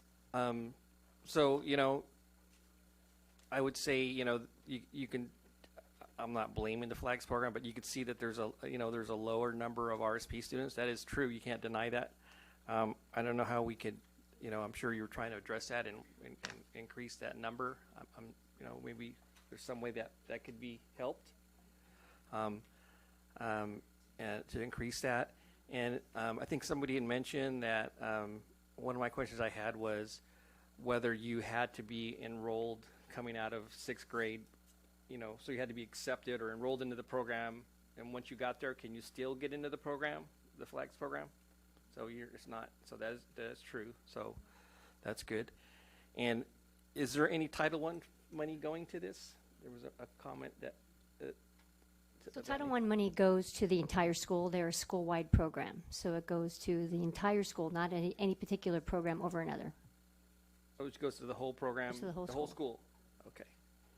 And one doesn't get more than the other? Or And so how that's decided, How we is had that decided? Mrs. Cheers came up, the school the site council, in sites. collaboration, and there are teachers on that council, there are students, there are classified staff, the principal, parents. They help determine how the money is So, spent yes, right, based so on it's the still school site same plan. when I was on a council, the involvement of the community determines how the money's spent. So everybody's given an opportunity to be there and express, what they want. That is correct. Students to learn. And Okay. as a school-wide program, they're not a targeted assistance. Any Title I school that's school-wide, the money can be used for all students at the school. Okay. Every student, not just a group of students. Thank you. That explains a lot. Yes. Thank you. I thank you for letting me ask a couple more questions. And I do agree it's a school-wide program, but I would question if they were mixing Title I with the targeted assistance of the supplemental and concentration, because really, when you have underperforming groups in your school, you really have to target Title I towards how you're going to improve those students, because it is supplemental to the whole program, so the high-performing kids wouldn't necessarily reap, be funded supports for that. I would think that should be actually happening at the school, that discussion, if it isn't already. So one of the questions I had was, it was T-shirt sales, not food sales. So they were competing, and I think we do need to make sure that isn't occurring on the school.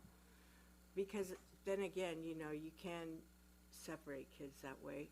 I think that's clear. But what I'm hearing really is how the parents maybe, and when they're doing meetings with parents and they're recruiting and they're probably follow-up meetings during the school year, there could be more effort to be inclusive in those meetings and to make other parents feel welcomed, and even if their students aren't in the program yet, maybe they would be find ways to make those meetings more inclusive and more of an outreach to other parents. It could help with this booster club, because I've heard comments about how separated and somewhat segregated those meetings are. So that's my suggestion, and I hope that we continue to work toward a more inclusive environment and work out the needs of all students and get the staff working in a more cohesive manner. Thank you. Mr. Solis. Thank you, President Pike. Okay, so with this one, I'm looking at it just directly as a school-connected organization. I think we're getting into something that it's not really in this in this item. But with regards to the school-connected organization, like Mr. Tarantino said, this is one of the better applications. And just like I can't tell the football team to pay for the baseball team, I can't vote against something because they're not paying for another program. Okay, so this is strictly for the Flags Parent Advisory Committee, and that's what it states. With regards to the other portion, I would like to get. I was going to ask for it in F3, but I'll ask for it now. Like what the changes that have occurred since we got in with the Flags program, if we can get an update, I think that would be good. And I know I've been meaning to meet with a couple of the groups with regards to this, and I'll be expediting that a little more with what I heard today. And the thing that did concern me was the competition. When I heard one of the teachers say that the organization was competing with, I just want to make sure that that's not happening. So if it did, let's not let it happen. But if it's not, then let's continue keeping it that way. Okay. Thank you. Okay. I'll now make a motion. Do I have a motion? So moved. I'll second. Hall, Yes. Solis? Yes. Segura? Yes. Pike? Yes. Tarantino? Yes. Collier? Yes. Motion passes 5-0.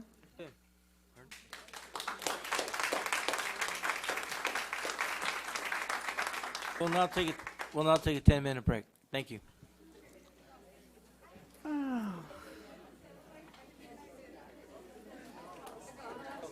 Thank you.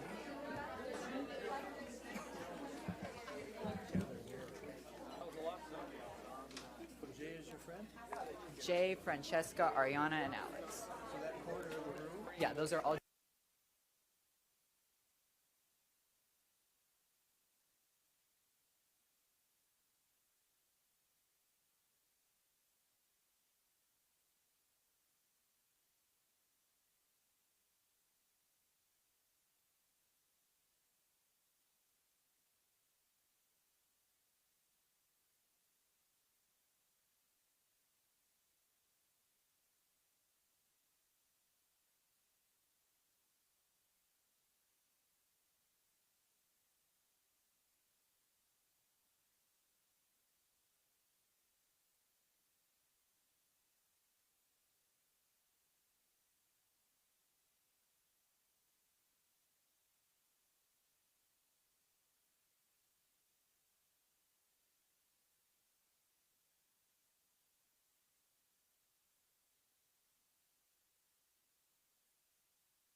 Okay, we'll get started again.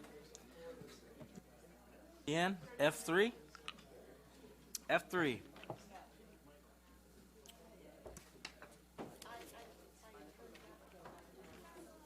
Pulled by, Mrs. Hall is board communication. okay. Yeah, Ms. so Hall. everybody gets to talk. Ms. Not Hall. just me. We know you can't wait. Go ahead. Oh, I can wait. Everybody gets to talk on this one, but I'm going to make a few requests first. I'd like to request that we have a presentation on the budgeted FTE for the district by type of position or type of job. Job description for classified, I believe is what it is, or whether they're classroom teachers or non-classroom, if they're other type of certificated positions, what those are. I'd like to know what the budgeted in our original budget and our revised budget that we just approved, and how many of those are filled by a certain cutoff. So let's say filled by October 31st, and presented at one of our board meetings. I'd also like to know about our contracted services activity.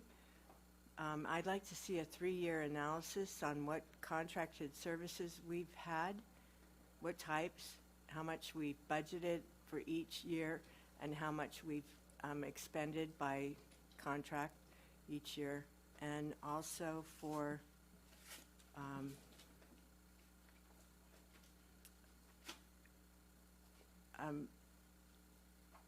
on special ed, the different types of services.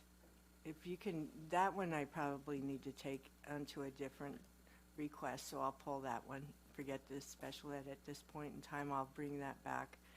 But I do want to know about the positions across the district, and I would hope that we would have that in November, because I would expect that you already know what you budgeted and what the budget was based on, and I would expect that HR would be able to provide who's in those positions, so you would know how many filled you have.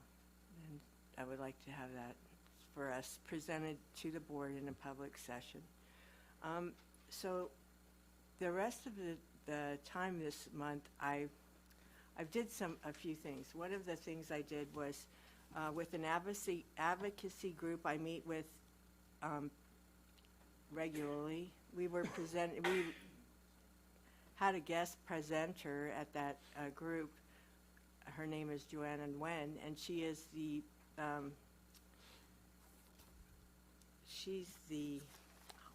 forget what her title is. Let me look at it for a second.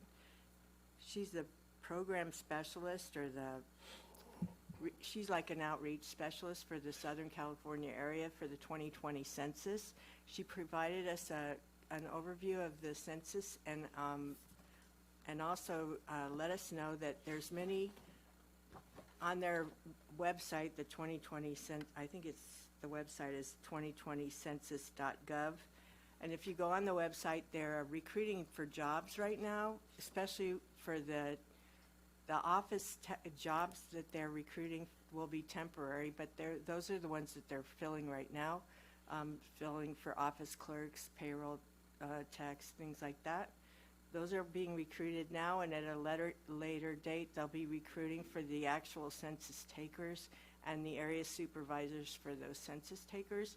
The census takers will be bilingual. They're recruiting mainly bilingual, dual language speakers, so that they can fill those positions. They're looking to hire, I don't know, 30,000, maybe it's 8,000 people. It's quite a lot of people, and it's a federal government job, so once you get cleared through the system and you're hired, although it's temporary, you have more ability to get back into the system for a regular job. So that's one of the things. That on their website, they also have a lot of information on partnership fact sheets for schools. They have curriculum for teachers, so teachers can not just educate their students about the 2020 census, because this is something we all need. It's also very much will very much affect the funding that comes to our state from the federal government. For our local governments and for schools, it's a big impact. There's only 9 questions that are asked on the census, and they will not share that information with any other governmental agency. It will be totally private with the census only. And they don't ask your social security number, and they don't ask if you're a citizen. So those things are really important, and I know I gave Dr. Janney all this information and connection to Joanne Wen, so I'm looking forward to her coming and helping our teachers in our district educate not only students, because a lot of times students are the primary interpreter for their families, so they'll be able to educate their students, maybe get jobs in the summer themselves, or have family members that could benefit, especially college students, because it is temporary and part-time in many cases. So I look forward to more information of that sort coming to us. I know that we've already plugged in Ms. Flowers for connecting Ms. Joanne Fields from the Asian Pacific Islander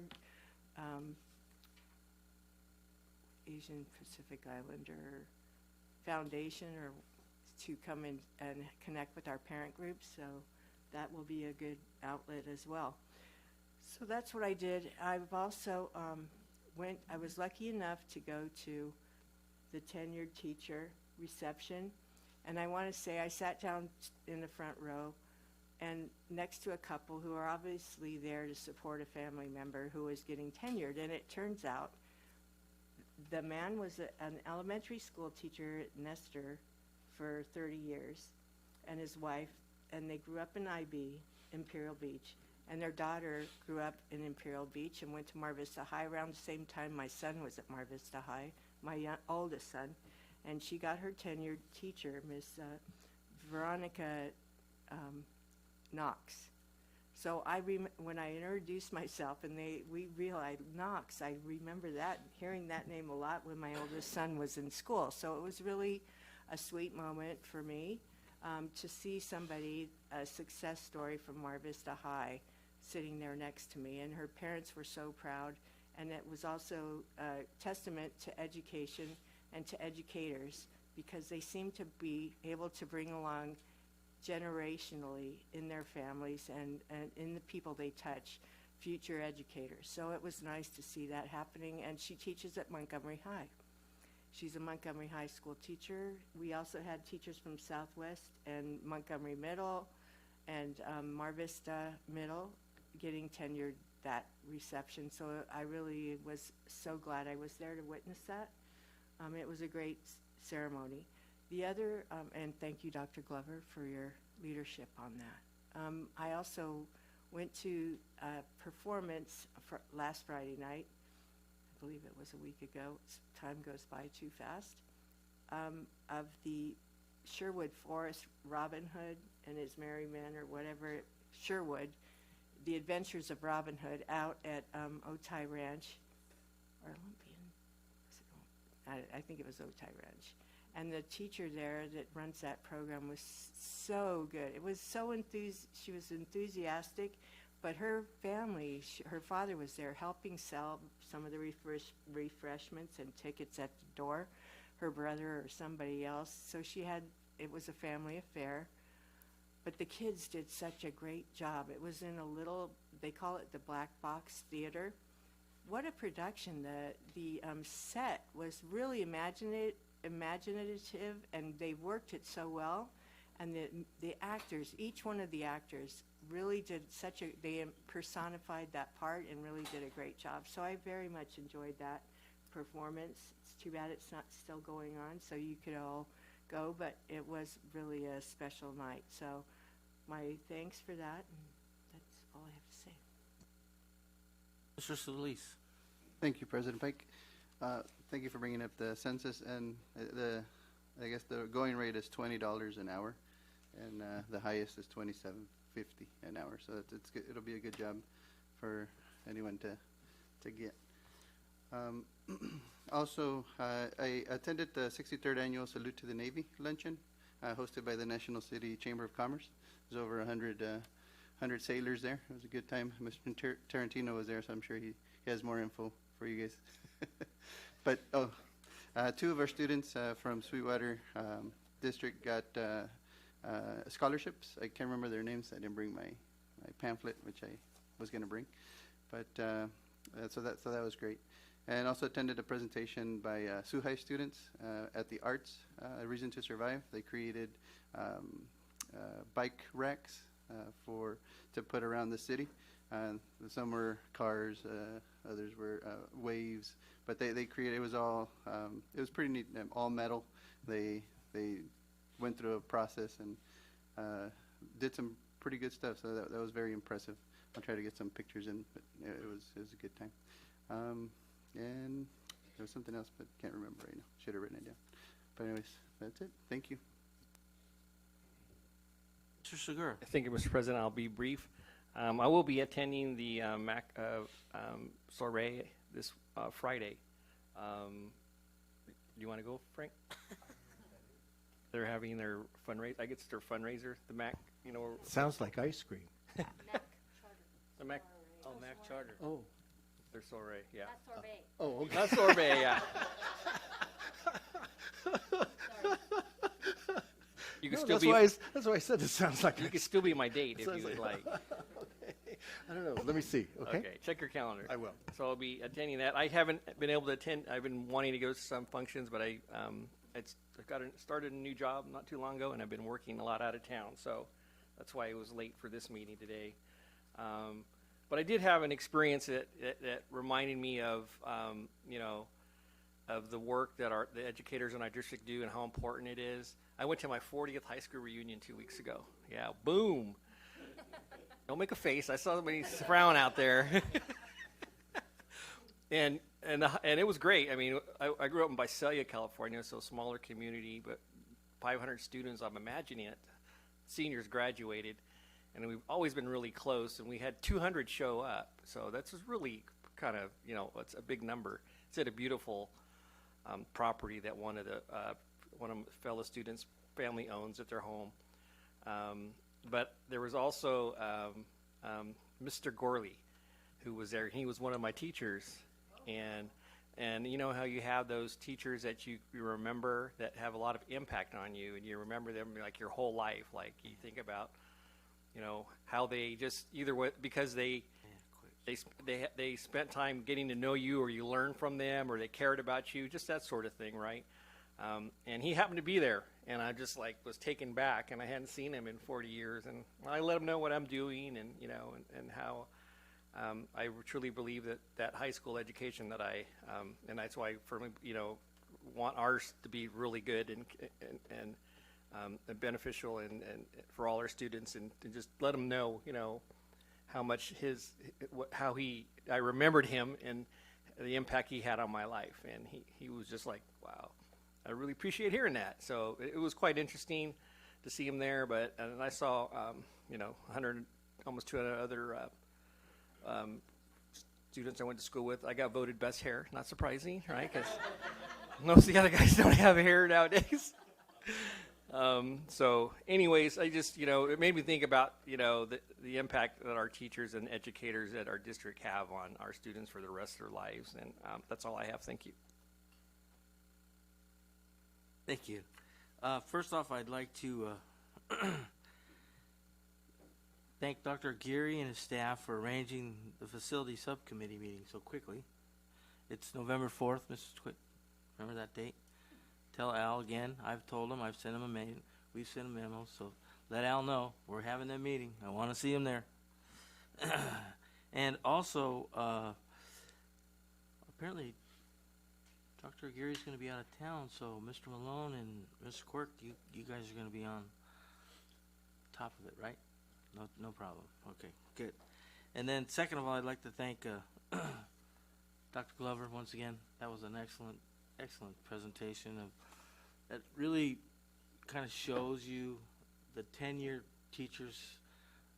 It's kind of nice to see. I don't know if you looked in some of this agenda, but we probably have 35 or 40 probationaries that are going to one, and one's going to permanent. So we definitely have a big change going on.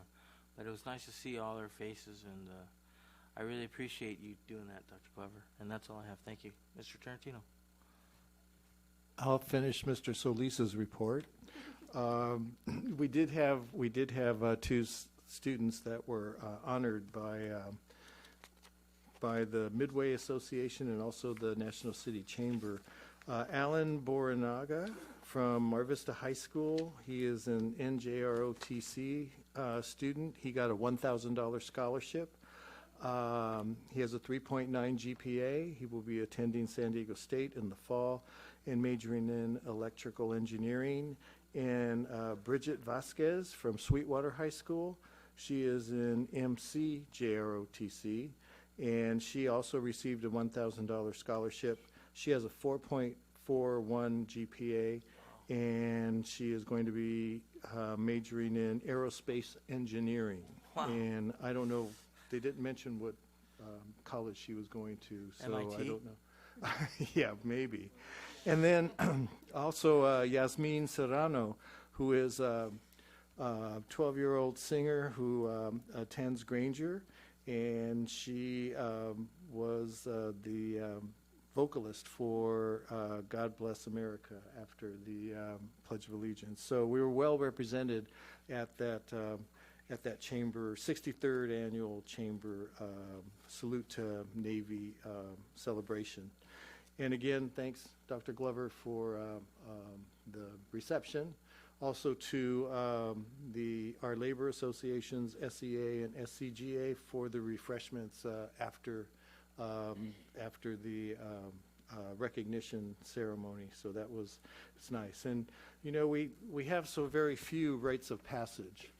And in education, this definitely is a rite of passage, and it's well earned. And you know, our probe 1s and 2s with our induction program, it's a very strenuous program, and not only do they have to balance their teaching assignment, in which they're new in, but then also all of the other requirements to ensure that they get a clear teaching credential. So it's well deserved, and I'm glad that we keep on doing that. And that's all I have. Thank you. Let's try F4. Mr. Pike, if I may, Oh, I'm sorry. I remembered. Go ahead. Oh, thank you. You have the floor. Yes. The other thing, Ms. Serrano will be auditioning for American Idol on Thursday, so let's wish her luck. Yeah, she's got a beautiful voice. It's amazing. And the other thing was when you mentioned teachers, it was mentioned earlier about teachers not being part of not being the budget, not creating the budget problem. And I don't want anybody, for the record, I don't want anybody thinking that we think that, because well, I can only speak for myself because Mr. Pike is the only one that can speak for the board. But I want everybody knowing that I don't think teachers are the problem, or created the problem of the budget. So that narrative, I don't want it to, so people think that we're saying that, because that's not even close to anything that we're thinking up here. So I just wanted to make sure I brought that up. I didn't want to forget that. Very important, because we respect and value our teachers, and we want the best for our teachers and our students. Thank you, Mr. Solis. If not, we'll go on to F4. Followed by Mr. Tarantino.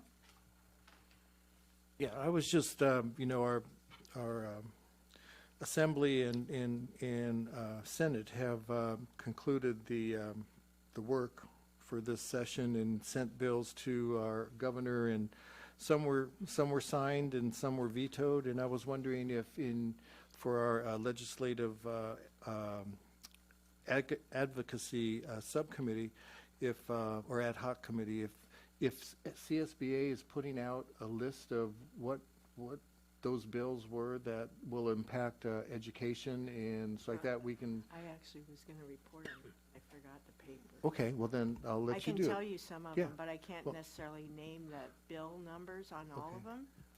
I was just wondering if they present a list with Yeah. all the stuff, Actually, if we could share it. On that'd be fiscal, on the school services website, they have a report that lists everyone that was signed and every bill that was vetoed. And two of the ones that we were really hoping to have signed, of course, were AB 1505, which put in more oversight into charter schools, and also kind of modified the appeals process, and also 1507, which put a moratorium on the online type charter schools, so they can't create new ones. And also the bill that changed the start time for schools also was signed into law. Unfortunately, that will be a big push for us, I believe. Dr. Aguirre is probably already looking into that because of the way that will affect our schools, our transportation, and how it may end up creating an additional cost. And what I would say is we definitely want to track that. We want to track the costs, because that would be a mandated, that we could do a mandated cost claim, and we would need to be working on that right away. Also, several other bills were, one of the bills was a special ed funding, but it was geared toward preschool, early childhood, and it really is a way for a relief from the contribution to special ed more than it was additional special ed funding. It's really a tool for districts that qualify for it to alleviate some of the burden of the contribution from unrestricted funding. Those were the major ones that I can recall at this time. The ones that he vetoed were the maternity leave for school district personnel and for certificated teachers, both at the R level, the K through 12, but also in the secondary school districts. I mean the colleges. So those are the things that I recall at this time. What we'll be doing an effort for, and what I would look for our subcommittee to start looking at, is to advocate for support on the bill that will increase the base funding for LCFF. So as we move towards doing advocacy, that's what I know our groups will be working with. Yes, and I'll work in That's all. getting an email out from Ms. Madden, and she'll have something for us. Okay, let's go to G3. Pulled by Mrs. Hall and Mr. Tarantino.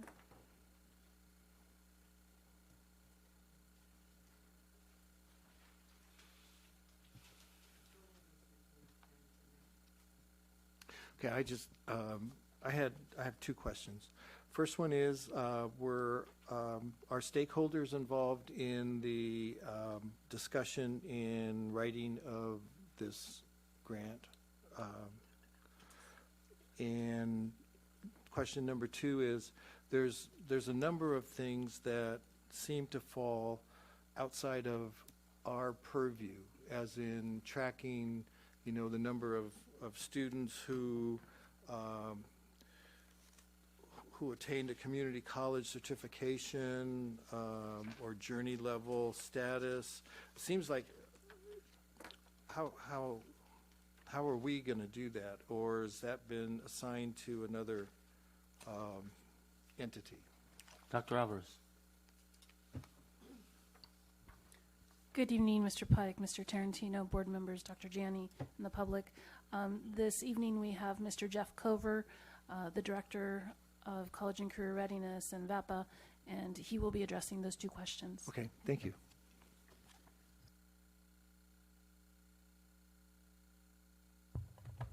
Good evening. So, Mr. Tarantino, you're asking about the public input. We do have a CTE advisory council that meets at least once or twice a year.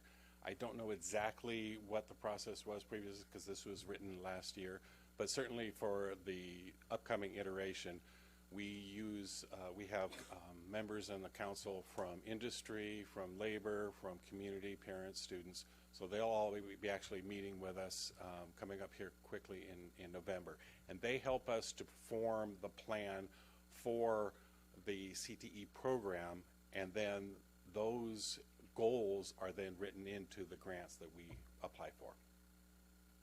I guess what I was asking, Mr. Cover, was were counselors and CTE teachers involved in the compiling of the information and the wording of the grant? I do not know for last year's grant. I'm assuming so.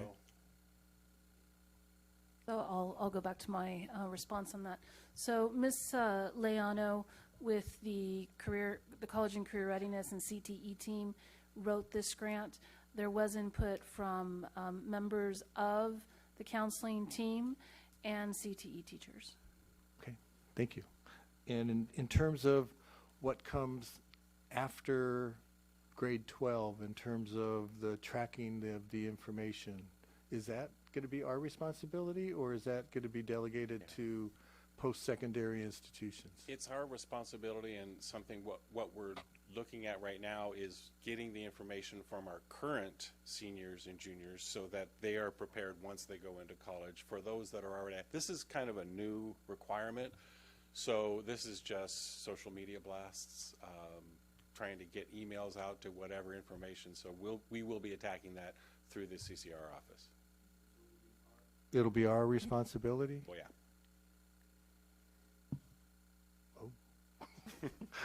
Okay, good luck on that one. Thank you. All right. Do our best. That's all I have. Okay. Thanks. Go ahead. Thank you, Ms. President Pike. So I was looking through this, and it looks like some of the activity has already occurred, such as the College and Career Day, and right? So that happened in the summer, like in August? The College and Career Expo, that was in September, yeah. Oh, September. Right.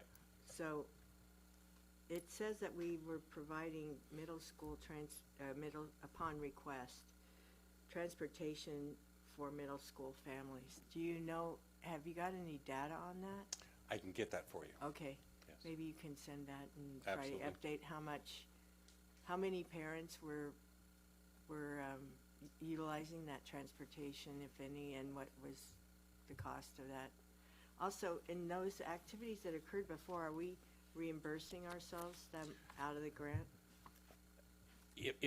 If there were costs involved specifically from the grant, then yes, we would have taken, we'll journal voucher from one account to the other. Okay. So I don't imagine that this $1 million was this in our this question is probably more directed towards Dr. Sockel, but you can answer it if you know it. Was this in our revised budget, or this is basically our recognition of receiving this money? And this is in addition to our revised budget? This will be in addition to.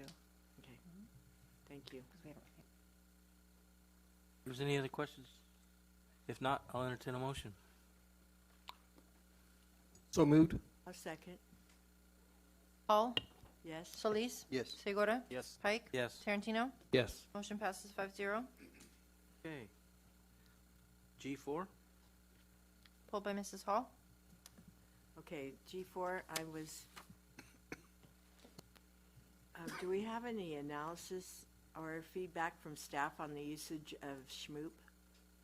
It's my understanding we've had it for about 3 or 4 years. So do we have an understanding of how that's been working for us? Dr. Alvarez, can you help us with that one? Yes, so we get a yearly update on SHMOOP in terms of the usage by site, the usage by program, and what I mean by program is that there are supports for test prep. So there's test prep for SAT, ACT, AP, and then there are also courses that are aligned through A through G that are approved through the UC, CSU schools that our teachers can utilize as supports for their regular courses. And so for each of those items, we get a report on a yearly basis that lets us know the number of users, the hour or minutes of use, and how many individual logins occur and how many courses or, for example, for the test prep, how many sessions are completed. So we have all that data. This program was actually in place in 2015-16 school year when I came on board, and you may remember that initially we spent quite a bit of money on this program. We reduced the amount of funding based on that usage analysis that we did 3 years ago, and so we've cut the cost of the program. It is primarily used at high schools. The high school teachers, really believe that it's a strong support for their students.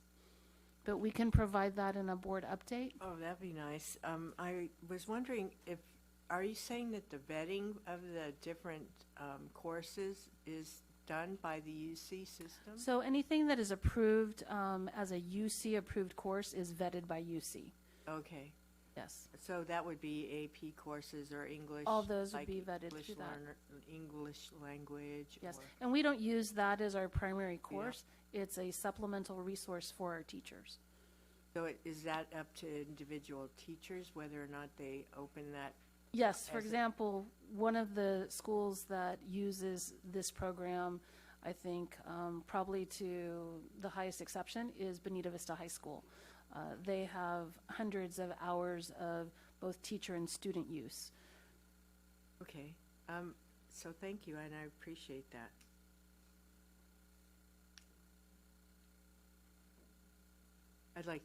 I'll look forward to the report. Thank you.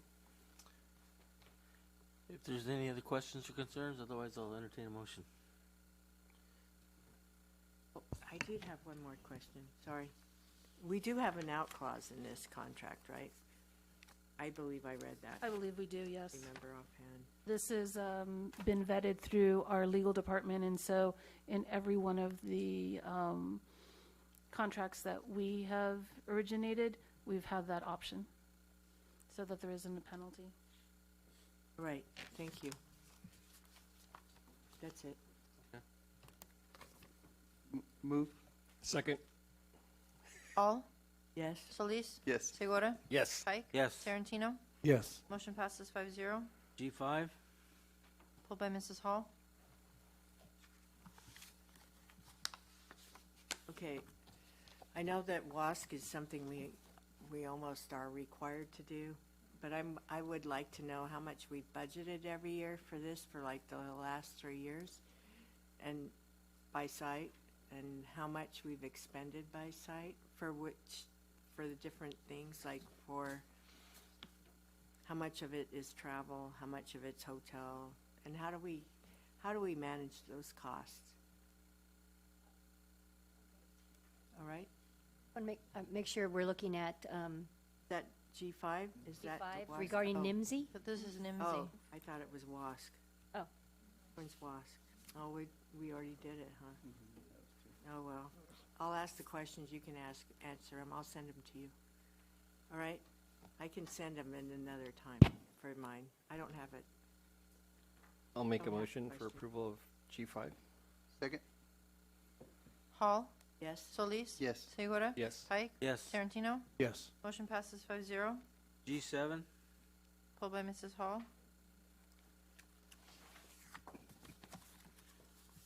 Okay, I don't know that I read through here that it, on who actually participates in the self-evaluation. Can you tell me? Dr. Winters, sounds like it's something you might be able to help us with. Yeah, you didn't stay for nothing. You stayed for something. Yes, for many things. I'm sorry, could you repeat the question, please? Yes. Who participates in the self-evaluation? So it kind of depends on the different categories. There's several local measures you saw indicating there that look at basic categories, academic standards, parent engagement, climate and culture. So climate and culture, those are student surveys. Parent engagement, this year we went out and did Lcap meetings by area. In the past, as you know, we've done state of the district. And 2 years ago, we did Hanover surveys for parents and staff. We did not do a Hanover survey this year. In And in the report out for the self-reflection tool for parent engagement this year, we got a survey to the DAC-DLAC, is that the right groups? Yeah. DPAC now. That's, I knew I got the wrong initials. So that group that was there just recently kind of voted on the reflection tool that was provided. That reflection tool was brand new this spring, so we didn't have it last spring when we went out and did the Lcap trustee meetings. So in the future, we'll utilize that reflection tool questions as we go out to parents this year. Well, that's good. I did notice that there were responses that included students, like the Healthy Kids survey, and yes. One of the questions I was wondering was about the school facilities, the FIT scores. Yes. So do you have those broken out by school site? Absolutely, yeah. So those are included in each school's SARC report as well, Okay. and we can provide those in a Friday update if you'd like to show which schools have which ratings on their FIT report. Yeah. Absolutely can break that out by school. And so on that particular piece, who is the respondent? Who gets surveyed? So in the FIT report, the school walks their campus based on a criteria that's laid out by the state, and they look at every room and every facility to give it a rating on its facilities inspection. So that's overseen by school personnel. Oh, so it's staff. Staff, absolutely, yes. So it's not really a survey. So it depends on the school who walked the school to put. Yeah, usually the POS, is that the right term?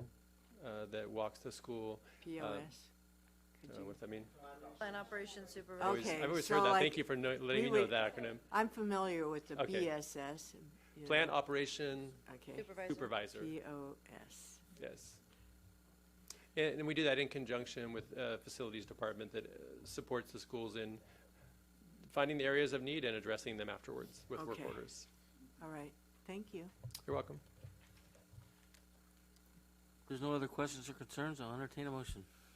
So moved. I'll second. Hall. Yes. Solis. Yes. Segura. Yes. Pike. Yes. Tarantino. Yes. Motion passes 5-0. H5. I have one speaker, Kathleen Shears.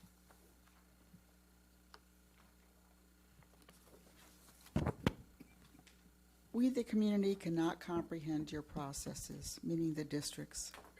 Special ed had problems for years. It was a well-known fact. Sweetwater's response, hire a new director. A director who has caused alienation, disruption. Now, after months of turmoil, stress leaves, irate parents, and overworked staff, now the answer the district is bringing in is consultants, whose stated secondary task is fiscal efficiencies. If this was an efficient organization, you would have hired the consultants first to identify and address the problems and use their expertise in your search for a new director. You would have wanted leaderships whose expertise and core beliefs aligned with the consultants' recommendations. This is yet why the tax-paying public shake our head in disbelief. You spend our children's educational dollars as if every campus has a forest of money trees growing on them. It is time to review the district's organizational processes as improvement is needed. We need to ensure our district is no longer simply reacting to problems, but rather proactive in ensuring quality and leaders that operate with integrity. Thank you. Thank you. No further speakers. Okay. It's been pulled by Ms. Hall and Mr. Tarantino as well. Mr. Tarantino, I'll let you go first this time. Okay, thank you, President Pike. I have to say that the scope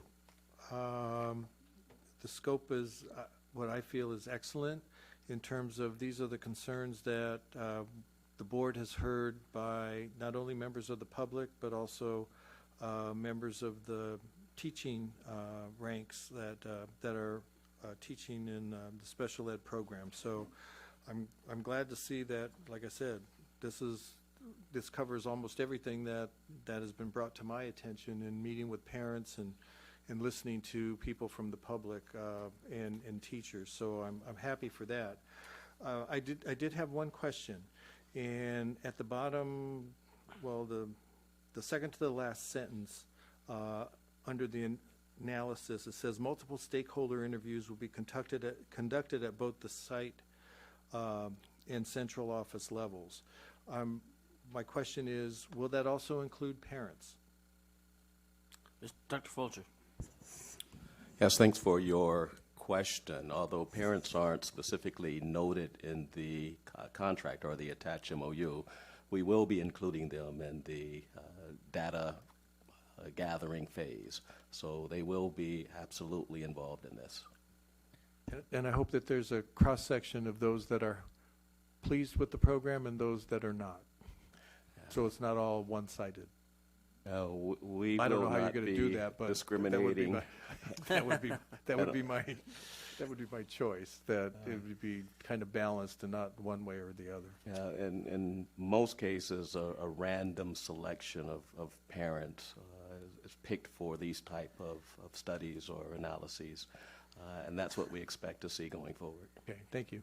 That's good. Ms. Hall. Thank you. I know it's great to have outside look. However, I should have brought this up with the other item on a consultant or on services or software licenses, in the fact that we have a huge deficit. And at this time, I don't feel that we should be going out doing a look just to confirm what, we have experts here. And I feel that, really the experts here understand what their requirements are. I know that this is a hard issue. There's so many different layers to the special ed program, to the requirements at the state level, to all the different needs of students, IEP writing and the hours it takes to assess. However, I think a lot of these issues are issues at the state level and the federal level that we need to address in our advocacy for things. And I don't feel that we need to be spending extra dollars right now. I mean, this is only $50,000, but it is $50,000. I should have, I meant to bring this point up with the last item and I forgot and voted in favor of it. But I don't think we need to do this right now. We can't become a SELPA right now. We won't be able to be a SELPA next year. We have a huge deficit, and so I think the timing is very bad on this. That's all I have to say. Yes, Mr. Solis. Thank you, President Pike. I see your point of view, Ms. Hall, but I think the issue is pretty deep and it's pretty big, and I don't think we can not afford to do it, because the kids that are in the system right now, we need to make sure we take care of them and it doesn't get worse as we move forward. So yes, it is $48,950, but I think our program and our kids deserve it, because we need to straighten this out, because it is an issue. And yes, we have experts, but our experts are arguing with each other. So I think an outside entity coming in to help us straighten things out. And I think it's an expenditure, but I think in the long run, I think it'll be well worth it, because it'll strengthen our special ed, and that's something that we need to do. So with that, I'll move to approve the agreement.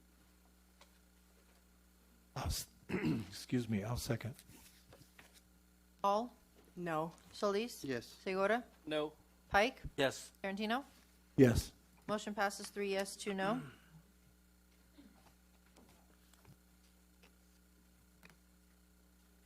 Okay, 8-6. That are Yes, we have a report, and then we'll take the public comment.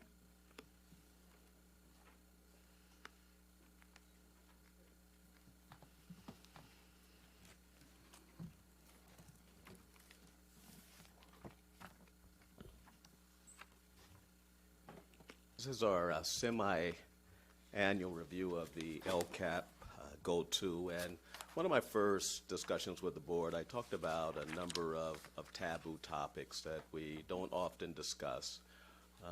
Gender identity, culture, even equity at one point wasn't talked about a whole lot. Equality of supports and services, and race. So we're going to do what we normally do at these meetings. We're going to talk a little bit about our work on the Lcap goal, some of the progress we've made towards that goal and achieving that goal. But we're also going to talk a little bit about next steps for this particular item. Please recall that our goal, our Lcap goal, is to create a safe and healthy learning environment for each student by building a culture of equity and a positive climate that promotes excellence throughout the district. And it's always good to operationalize the terms, and I try and do this at every meeting. So the operational definitions of safe, healthy, and learning environment, which are a part of the goal, are listed there. We want students to feel positively connected to each other. We want them to feel respected, and students and our staff to feel that their work is not only meaningful, but they're good and they're rewarded for what they do. Our facilities need to remain safe and secure, and we have people working on that throughout the district. We have to be responsive when emergencies or crises surface. And we want our team to be knowledgeable about some of the early warning signs and provide help as soon as those early signs are identified. So that's the safe piece. So when you hear this goal, keep those things in mind. When we talk about health, we all know health is a priority, and students who aren't healthy won't attend school. We need our kids in school. Because we know it's about making not only healthy choices, but they need to be there to thrive not only in this society, but in life in general. They need to be in school to do that. And there are still health disparities that we have to address. And there's some environmental issues, environmental racism, if you will, that exists that we have to be prepared to address. And in the learning environment, it's diverse. Sometimes it's outside the classroom, sometimes it's in the classroom. But we have to make sure it's safe and healthy. And we can't diminish the fact that the most important factor in that environment is the relationship between the teacher and the student. We have a few other terms. We have culture, equity, climate, promote, and excellence. I won't go over all of them, but you can see culture of our system, of our schools, of our classrooms. Those are the beliefs that we think are evident in the way our schools and classrooms operate. I've talked about equity a number of times before this board. We're looking at programmatic equity, teaching quality and experience, achievement, and we want students and staff to have access, opportunities. We want them to be included. We want to treat them with fairness and dignity, and we want the outcomes to be equitable as well. We're going to continue to look at climate and those terms. When we talk about climate, that keep surfacing are the ones around relationships, the environments, making sure our students and staff feel safe and secure, and that we have amazing teaching and learning taking place in our schools. Promoting excellence, we want to contribute to the growth and progress of our students. And then we also want to see excellence in the culture we develop, in the climate that takes place, in the students' well-being, in the learning and curriculum that occurs, the assessment of our students, as well as their performances. We think that one of the best ways we have of implementing Lcap Goal 2 is through the equity plan, and we also have a culture and climate plan that were developed. We're in year 4 of our equity plan, which is about collective understanding and coherence. If you read the research and you listen to the pundits, most districts, most organizations take about 8 years to change their culture climate. Take about 8 years for the equity work to take hold. We have a 4-year plan. And as I mentioned earlier, the 4th year is about collective understanding and coherence. And we use Fullen's work to kind of identify what that coherence means. We're looking at an integrated system. We want to make sure we have a culture of collaboration. The learning has to be deep and sustained in and outside the classroom. And we have to continue building capacity, which means that we will have from time to time critics that are internal to our system and those that are outside of our system. So we'll have internal and external critics, and that's certainly important in a democracy and in a system that continues to grow and build. Here are a number of different things we've done, strategies and tactics we've used over the course of the last few years to help implement Lcap Goal 2. And I'm going to ask Lauren, one of our TOSAs, to come up and kind of highlight a few of these. I've put in a different print or a different color some of the ones that you'll be briefly talking about today. Thank you, Dr. Fulcher. Hello, board members. Dr. Janney, it's good to see you. I want to share with you, I'm going to start with the Culture and Climate Committee curriculum. Last year, Lon and I were spending a lot of time supporting culture and climate committees at sites, and we noticed that the work of the committees was a little inconsistent. There were some misunderstandings about what exactly is culture and climate. It's not school spirit. And so we decided there was a need to actually write curriculum. So Lon and I last semester took it upon ourselves to actually write a curriculum for culture and climate committees. And we wrote that in 3 phases. The first phase is just around building a solid committee and the relationships among the adults. The second phase is around gathering data of what is the current culture and climate of our school. And then the third phase is identifying and creating solutions for equity challenges. And we had, this year, we rolled out that curriculum at the very beginning of September, and we had 19 sites represented at that training, and we're kind of waiting to hear back from folks as they start implementing, but I wanted to give some credit and some shout outs to people that I know are doing it and really being faithful and going forward. And I want to shout out Esther Wise, assistant principal at Bonita Vista High, who's really helping to lead that committee with 2 amazing chairpersons. Brenda Garcia at Hilltop High is really leading the way with this curriculum with their awesome committee. And then Teresa Kramer at Bonita Vista Middle has been really supportive of her committee and helping them create space and time to do this work. So hopeful to add to that list, make it a much longer list of folks who are really working through this curriculum. The second thing is the gender support plan. My wonderful colleague Lon is watching at home. Hi, Lon. I have some points that she provided with me because when I first started 2 years ago, that was kind of the beginning of building this gender support plan. And then when Lon came on board, she really kind of made that her baby. And so she's really refined it and worked it and perfected it. And so the gender support plan just provides every site a clear and consistent procedure for how to support trans, non-binary, and gender nonconforming students. And we're really, as a district, ahead of the curve, ahead of other districts in doing this work and making sure that there's a solid procedure of what to do and how to make sure these students are safe and supported.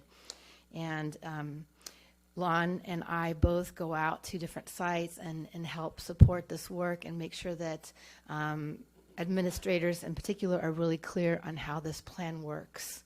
And so that's been a real success in our office. And then finally, I wanted to share with you, we created a brand new professional development this year that we hope will be a series, and it's called Taproot. It's kind of this is my baby. And Taproot is a name because the taproot in a plant is the main source of nutrition for the plant. And so this PD is designed for our teaching staff to reconnect them with that deep well that gives them the passion and the drive and the love for the work that we do. And so this first series has focused on self-awareness and self-management. And you know that our work this year has really been focused a lot on social emotional learning. And so this is the adult component. So this is what we hope is the first in a series. And we did our very first PD last week, and it was It was really amazing. I mean, the way that folks were connecting with each other and supporting each other and talking through challenges of doing the work. And I wanted to share with you some of the feedback that they gave us. The readings and reflections were very helpful. I found several tools to lower stress and improve myself and my interaction with others. All the activities were great, and the resources will allow us to bring the content back to our PLCs. I loved the whole workshop. I liked the strategies suggested and the fact that I was able to share my experiences with others. I liked hearing another educator's perspective about a particular reading, then having a discussion about how we interpret the methodology and how our own views play into the expectations we have about people, students, and colleagues. And so that PD, it's intended to be very nourishing and enriching, but also part of what happens there is we poke at some sacred cows, and we get at some beliefs that might be holding us back or that might be creating problems for us and for students. And so it's a safe space to really examine some of those issues and then really make sure that our educators feel cared for and feel really equipped to care for themselves. So I thank you for listening.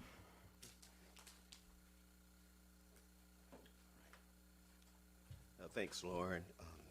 A lot of real exciting things happening and things that we don't get a chance to share and discuss a whole lot.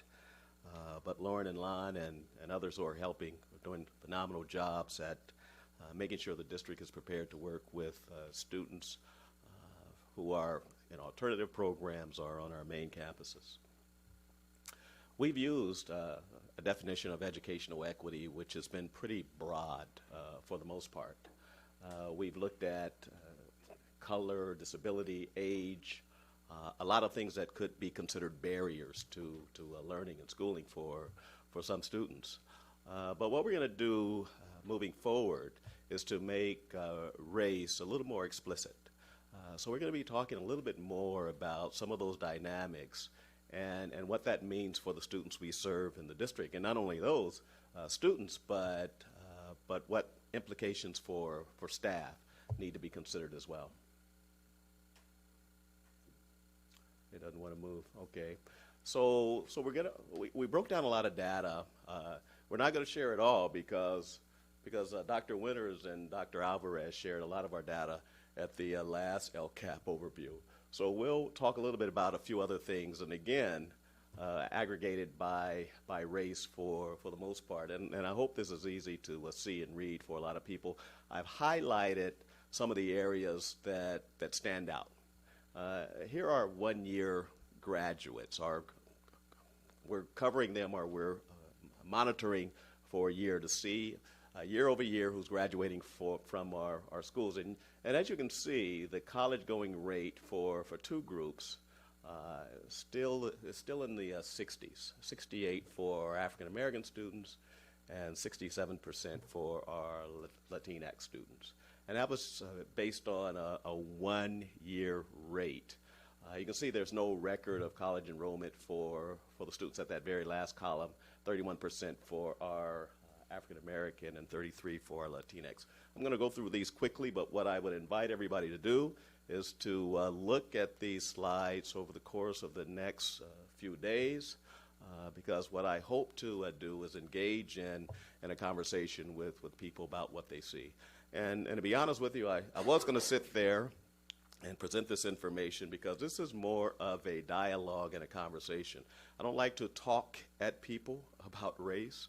I think it needs to be inclusive, and there needs to be some back and forth involved. So please stop me if you have something you'd like to suggest or incorporate.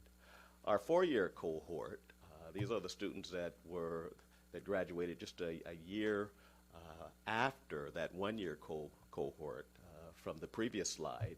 You can still see the same trends exist. I decided to highlight three student groups this time, only because the Pacific Islander group was small in number. But you can see the trends continue to exist, and these are the trends that we see across the nation. Again, our African American and Latinx students have a lower graduation rate than many of our other student groups.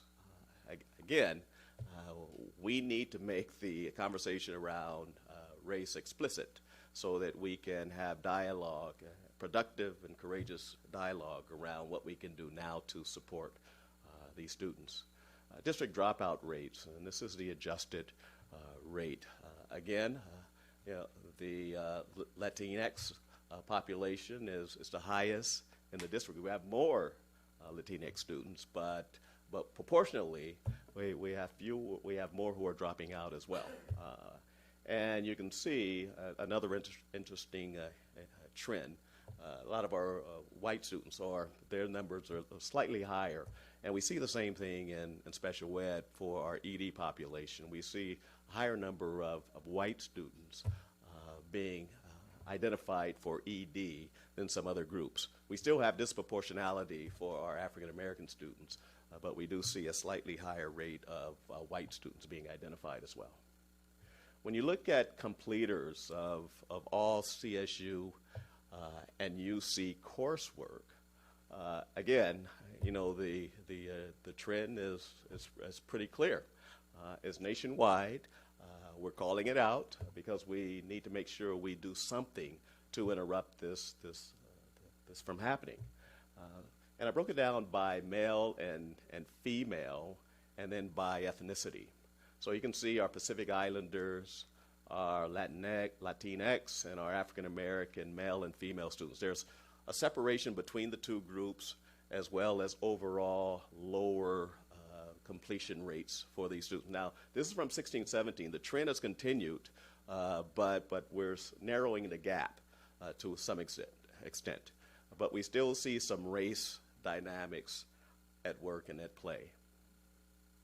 Chronic absenteeism. This has become a broken record, I know, but you can see the same groups, again, identified as those who experience chronic absenteeism. Again, I invite you to go back and look through this information at your leisure. When we start talking about suspension and expulsion rates, these are areas that have been covered comprehensively across the country. We know there are exclusionary discipline practices in place, and we see that some significant findings here. Although the suspension rate varies from group to group and from year to year. You see the breakdown by 3 years, 2016-17, 2017-18, and 18-19. The simple facts are that some student groups remain pretty high in this. 8% of our overall population of African American students have been suspended. And you see the rates for some of the other student groups listed there. So again, something to follow, something as board members I think you should continue questioning, something that we need to question as staff and community members as well. Expulsions by race. We see our Latinx students again, because of their numbers, have been expelled more. And there's been a gradual decline over the years. But when you have 20, 29, 25 students over the past 3 years being expelled, they're not getting a quality education when they're not in our system. We need to do something about it so we can keep those students in our programs, in our system, and give them the type of education they deserve. So, I put this up because I can look at this picture and there's some predictive qualities there. If the research and the data is true, you can simply look at traits at birth and determine who's going to be expelled and suspended from school. So you can look at this group and make some decisions about where they'll be or what they'll encounter as they go through our education system. And I'm not stopping for effect. It's really not. Okay, there we go. And wanted to add some information about our mental health services. We started this department a few years ago. We've had the ERMS supports in place for a while because I wanted to find out who was taking advantage of the mental health supports. And you'll see a little later on a breakdown of the groups by ethnicity, the student groups by ethnicity. But if you look here, you'll see that we have about 56% of our Latinx students taking advantage of mental health services. We have about 70% in the district, so they're not utilizing the services as much as some other group. We have about 3% African American, and in this pie chart, 12% are taking advantage of mental health services. So there's more taking advantage there, and the same with almost every other group. So I know there's a stigma around mental health, and it's one that we obviously need to do some work around. And we also have a number of mental health programs that provide services to our students, from ERMS to our life school, all the way down to our outpatient support and clinic. Life school, as you know, is at Southwest High, and then non-public schools are, I think, yeah, right in the middle there. So you can see who's taking advantage of our services, mostly ERMS. Our hope, our goal is to have at least one therapist at every school. That's our goal, and we're closer to that than ever, due to the support of some outside grants, the county, and also our special ed funding. Demographic variables. Here are the teachers and administrators in the district. There were some surprises for me when I looked at this information, to be honest with you. You can see the breakdown, again, by ethnicity of our teachers and of our management team. And if we did a further breakdown and looked at gender, you would also see some very interesting things. But again, kind of keep in mind some of these things as we move on. Demographics of students and staff. Here are the numbers that we can use for comparative purposes.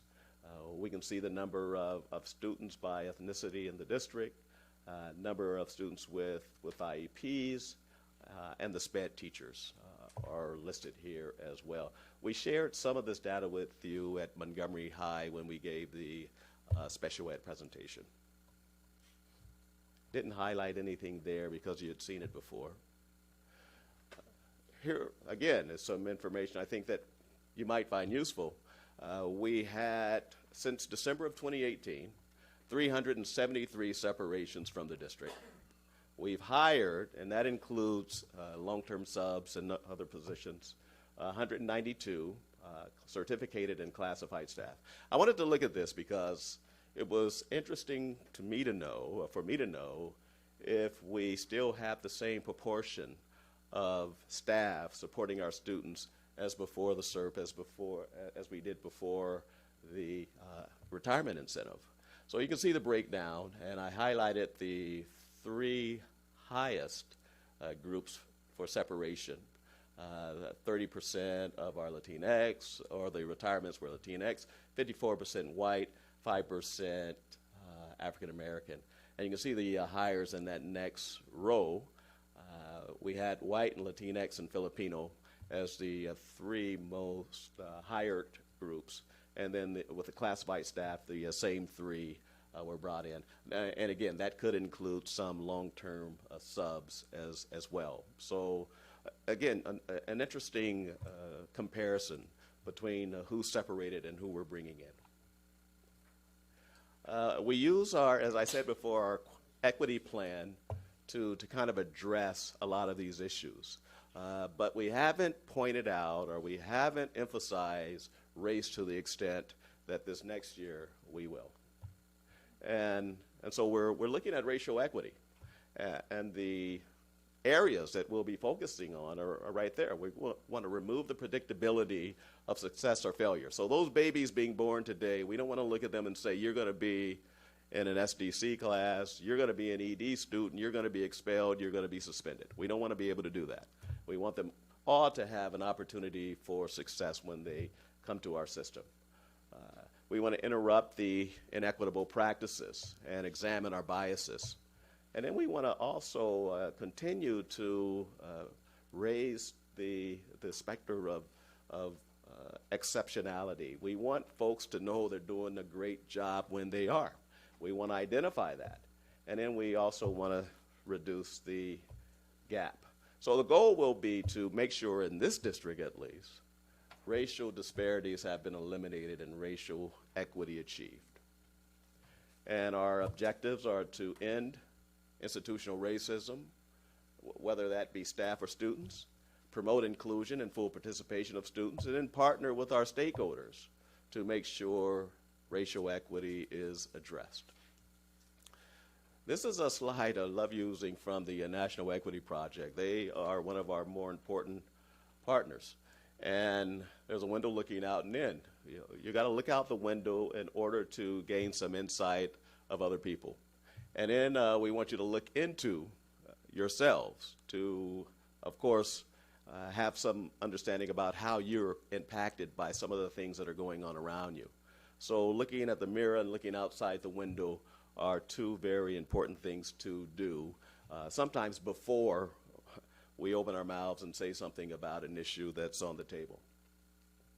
Traditionally, most folks wouldn't use an equity lens to look at policies or practices in the classroom. They consider a race-neutral or colorblind approach appropriate. That hasn't worked, and I can tell you, based on everything I've read and know, won't work now. So we're not certainly supporting this traditional framework, but what we're going to do is target universalism. So we can make sure we have universal strategies that meet the needs of everybody. I don't like using terms like dominant and marginal, but this is a quote that I thought we'd utilize for this presentation.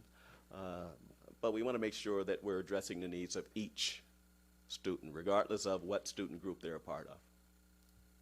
And so you see the targeted universal strategies listed here. We want to continue with our culture and climate teams, our equity teams. We want to get everybody to look at their earned and unearned advantages. As a man, I have some unearned advantages. As a white man, you have unearned advantages. As a student, you don't have any earned or unearned advantages. You have some unearned disadvantages. The same may happen with me as a black man. I may have some unearned disadvantages that I could get into, but I won't for the sake of brevity. And then, of course, we want to make sure that we're committed to providing quality supports to our students and staff, and that way we think we can close the equity gaps. Equity and opportunity gaps, not necessarily the achievement gaps, but equity and opportunity gaps. So a few takeaways. We still have some disproportionality in special education. We have an overrepresentation of students experiencing exclusionary discipline, expulsions and suspensions. Underrepresentation of some student groups in college-going rates and UC, CSU preparation. Same with some student groups in AP, IB, and honors. Underrepresentation of certain staff groups. And I just added that last one because of conversations I've had with a number of different people about who we contract with to do the work of the district. So here are the next steps, and this isn't, by the way, exhaustive. You as a board may have other takeaways based on your read of the data. Those were ones that we came up with in my small group and team. But here are some of the next steps that we'll be looking at this year. Critical race theory. It's a good foundational perspective to launch the work. Do a bit more root cause analysis on some of the areas, that I pointed out earlier. We want to get to know our students, which is in part why restorative practices exist. It's about building relationships. It's not about discipline. That's kind of a side effect. But we want to get to know them through empathy interviews, action and participatory research.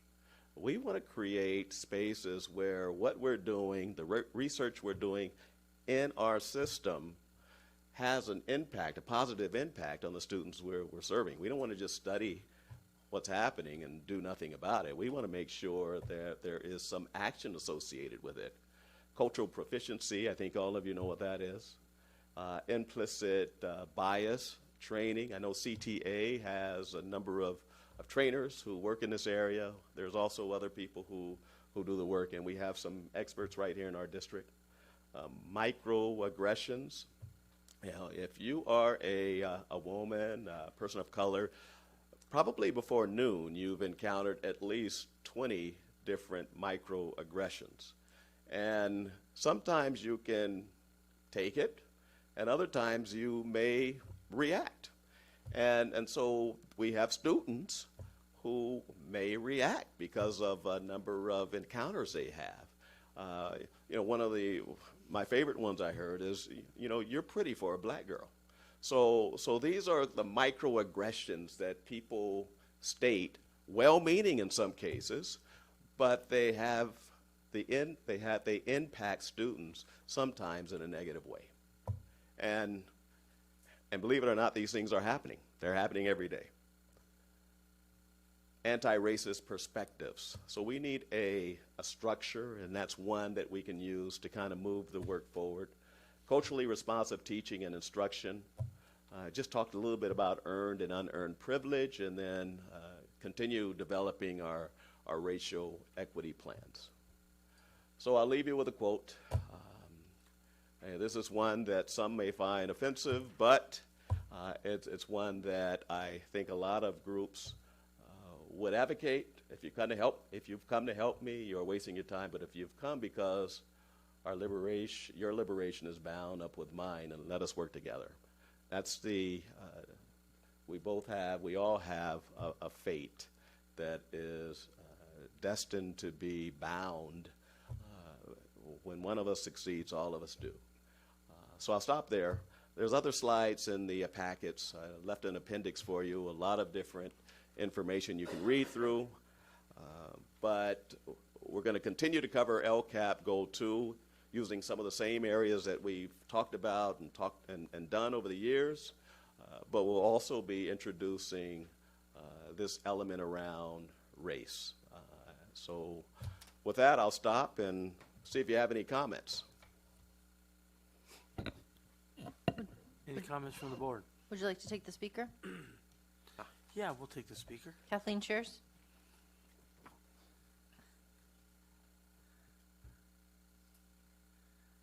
The longer the meeting goes on, the badder the knees get. As you know, I'm on the school site council. And at last week's meeting, one of the students who was there talking about the GRID program, she was very passionate about it. And she shared with us an observation she had made at a recent assembly. She said she remembered when she first started at Montgomery in her class, then, ninth graders, was huge. And they would break up, ninth graders, 10th graders, 11th graders, 12th graders. And she said at the most recent assembly they had, her class, which is the senior class, was the smallest. And I say that to say, while I can't dispute the dropout numbers here, I just question them because I believe that they're higher. Chronic absenteeism. Dr. Jenny, when you were at Montgomery, they used to do the portfolios. Now, I come from corporate America wearing the $600 shoes and the high heels, and so I was going to be one of the people on the portfolio thing. So, I got the portfolio and I'm looking through it, and this young lady has got like 60-some absences. And I'm like, excuse me, can you please explain these absences? And she looks at me and says, well, my mother died of a drug overdose last year. My father is a drug addict, and I have 4 younger brothers and sisters. And sometimes I have to stay home to take care of them. That big. That day changed my life. Because while I never thought of myself as prejudiced, I believe we all have prejudice in us.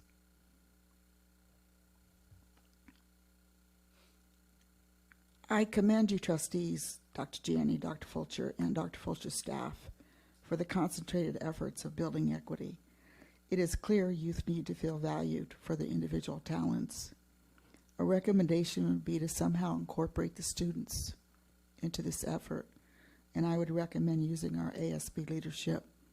Maybe they could have some ideas to incorporate it into the school itself. The truth is the definition of minority is changing as it pertains to color. Soon white will be amongst those that are labeled as minority. Hopefully someday color will not be a factor and we will simply see each other as human beings. I would once again, as I'm going to continue to do, push the trades program, because I truly believe that some kids just need to feel good about themselves. And in closing, I would like to say this. I debated whether I should, but I'm going to. You all know I have 2 daughters in the district who are black. And it's interesting because they have said that sometimes they're seen as angry, you know, when they make a point. They're chips off the old block. Anybody that knows them knows that. And they sit there and they think to themselves, you think I'm angry, you should see my mother. And it's not that they're angry, it's just that they're passionate about what they believe about special ed or whatever it is. So I challenge all of us to look at ourselves and claim not to be prejudiced, because there's always room for improvement. Thank you. Thank you. No further speakers. Any comments from the board? Yeah, I'll make a comment. I really appreciate the work you're doing. I know that access is a big issue when it comes to making sure students in minority groups really have access. I heard a comment from our teacher of the year, Don Dumas, was listening to something where he had been recorded, and he talked about when he was at the school and he was looking at the data, and for all the kids that were the kids that were African American, they weren't in the AP classes, even though when you looked at the data, their performance at the middle school level was higher than some of the other kids that were put into the honors and higher level classes. And he brought that to the attention of his administrator, who then made some adjustments so that those kids were in those classes. But it strikes me that that's always continuing, right? That seems to be continuing, that we're looking through different, we're still looking at some of the practices continuing that limit the futures of many of our students. How is that working now? How are you approaching that? Do you ever look at the master calendar or look at the grade levels and the different data that shows how the kids are doing in the lower levels, or when they enter into our school, so that they have the access and are placed in those challenging courses? And then when they do have frustration, or when they're having, because it looks like in some cases our suspensions, I thought we were doing pretty good at, but it looks like some of our schools have really increased this past year, which is troublesome. So how is it going at the schools? So, believe it or not, things are better than they were 5-10 years ago. And what you describe is an instance of implicit bias or unconscious bias. When we put these artificial barriers on the involvement of a group or student group because we don't think they can do the work or that they fit or belong in whatever the program is, name the program. So one of the things we've hoped to do, and I think we're succeeding to some extent, we're trying to make this a part of the system. We want collective understanding and coherence. And so we have done a couple of things in that area. We've trained culture and climate teams or committees from every school in the district. We've had them look at data so they can go and have those conversations at their school. Because we can't be at every school and we can't bring these issues up at every school. So we're deputizing or training our culture and climate committees to have these conversations. The other thing we've done, and we started this about a year and a half ago, we want all schools to do an audit of their services and supports, develop an equity challenge, or identify some areas that might need some additional support or remediation, et cetera. And in a lot of cases, we've seen a need to provide services for our kids who are learning English. And many of our equity walks are geared towards that population. There's been some other areas identified as well. So we've provided the tools and the skills for administrators and now culture and climate committees to do the kind of research and have the kind of discussions that are important to make sure kids get the access they need, they get the opportunities they should have to be in some of those rigorous courses, and that we're fair about making sure those things take place. We haven't been very inclusive in the past. We haven't been inclusive in this district and certainly across this country. But I think with a focused effort in some of these areas, we'll continue to see more progress made. Okay, thank you. Thank you. Thank you much, Dr. Fuller. And excuse me, Mr. Tarantino, you had a question. Thank you. Thank you, Dr. Fulcher, and your team for such a comprehensive document in terms of graduation requirements, all the things that are hot button items, not only in this district, but throughout our county and throughout our state and now throughout our nation. Is there any plan to address grading in terms of how grades are assigned to students? Dr.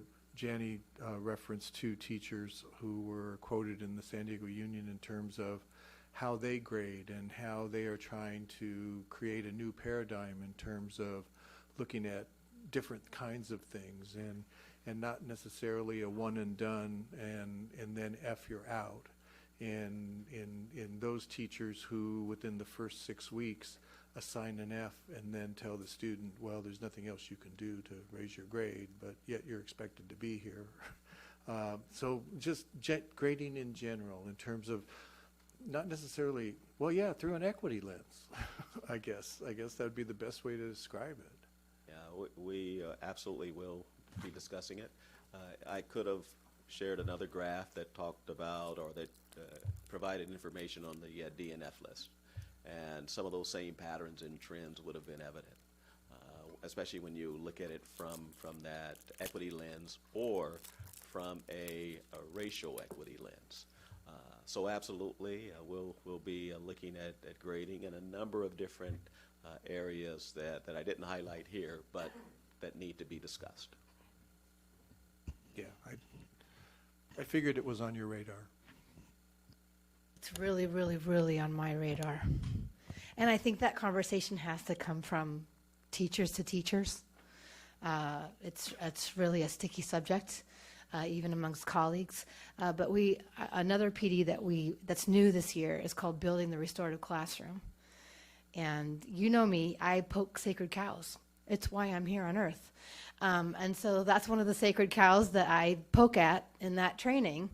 And I talk about, in fact, Lon and I just talked about the last time we did this training, what's the difference between a 55% F and a 0? Right. And why is 60% of the grading scale failing? So we're doing this. It's just, the grade lies in the hands of the teachers, but we have to keep pushing and pushing and pushing about, I'm calling it restorative grading. Because once you have gotten down to a 13%, a 27% F, now you're just crushing somebody's spirit. And it's not about teaching and learning anymore. And so, believe me, I'm out there doing that. Good for you. Okay, if we don't have any other comments, I'll move on to. Yes, go right ahead. Just want to reiterate Dr. Fulcher's comment when he first started that this, in the first year, Dr. Fulcher went out and did a listening tour on equity, and then created some committees, the Roundtable and the Equity Steering Committee, to then begin to create the plan, the equity plan as we know it today, this 4-year plan. Now we're in year 4. But what I think everyone needs to remember is that what he said at the very beginning was, this might be year 4 of the plan, but it takes systems, districts, up to 8 years to embed this in our daily work. So the work is not over just after year 4. After year 4 equity plan, it's not over. It's got to continue. We've got to stay the course. And that's what I'm proud about in this district, that this has been an ongoing conversation. It's been evolving over time, and each year it gets a little deeper into the work, but it will not end after year 4. It has got to continue if we do truly want to make any systemic changes in the system for our students. And so I want to make sure everybody knows that. It's not over.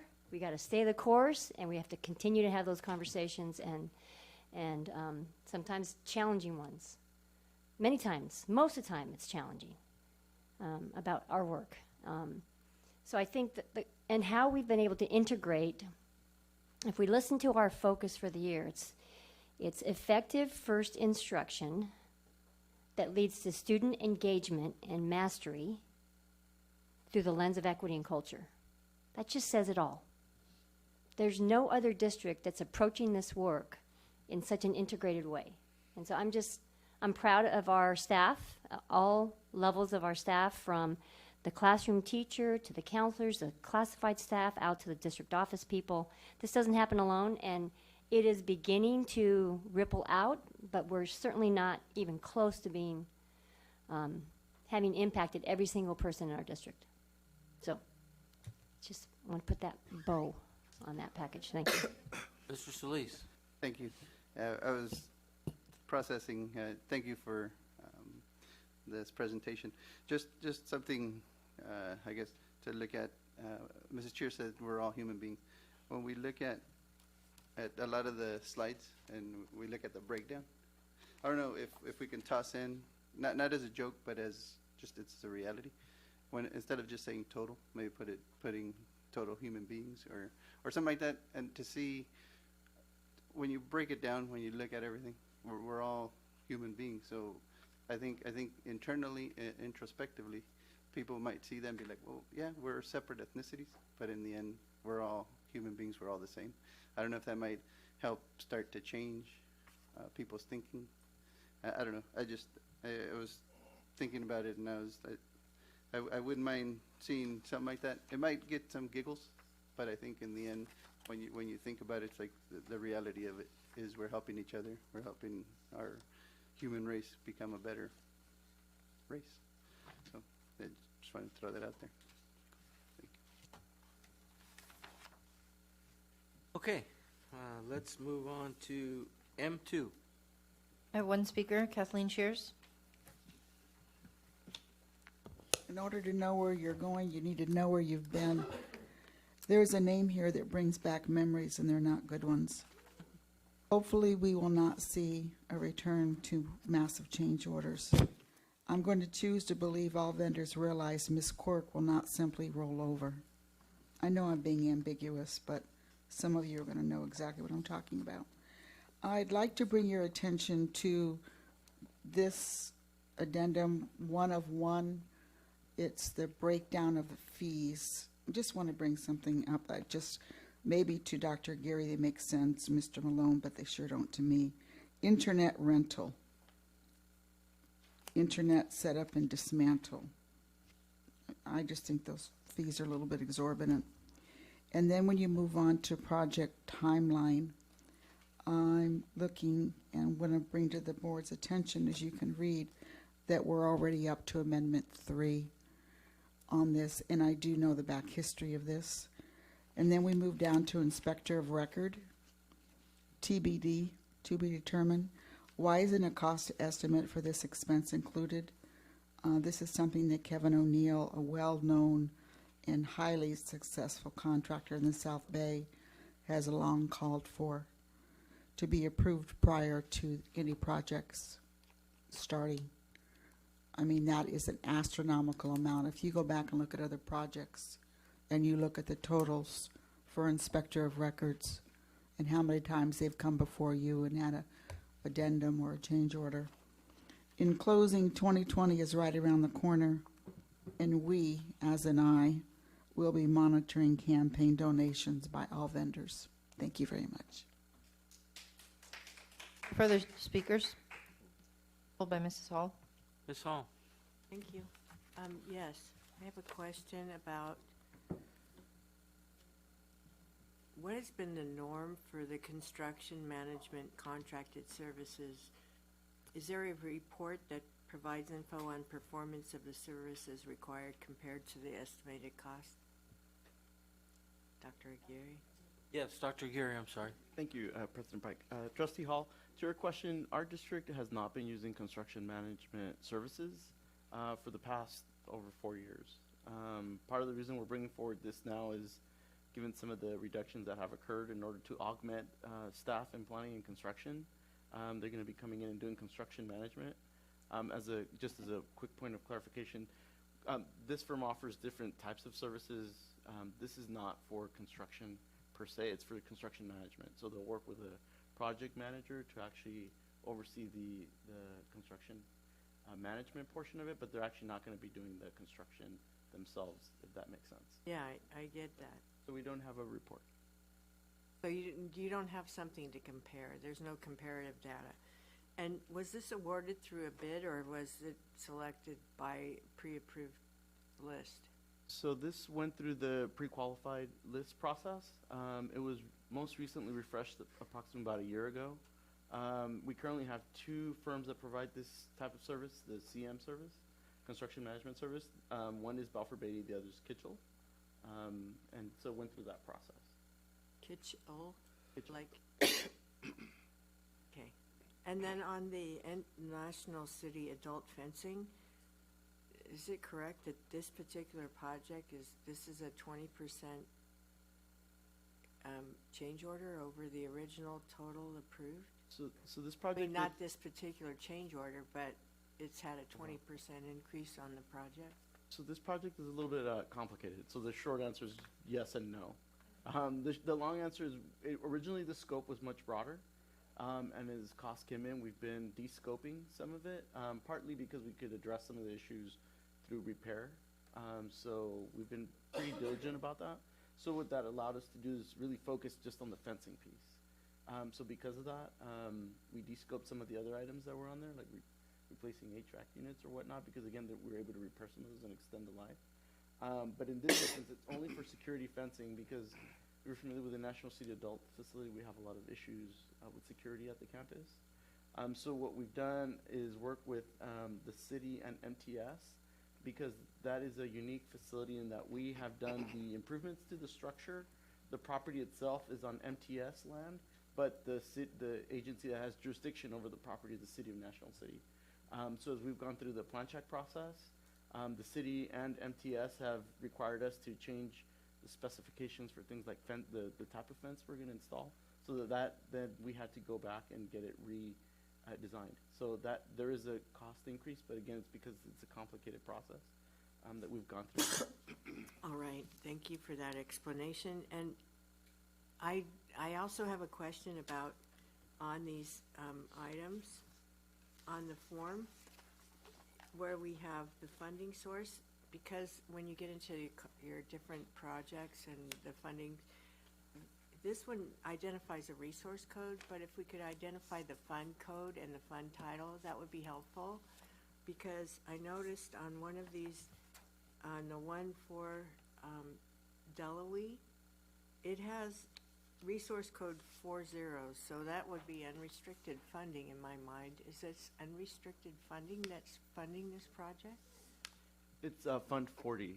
Okay, so that's the Special Reserve Fund. I see, that could be anything to me. I mean, Special Reserve Fund for capital outlay projects. For capital outlay projects. So having the code with the fund description would be helpful. Okay? Just as a point of clarification on the CIP, Jack, it does have it under Fund 40. Yeah, well, I didn't have that, readily accessible to me at the time. It's probably in my car filing system, which is in the back of my car and kind of hard sometimes when I'm late at night doing this work.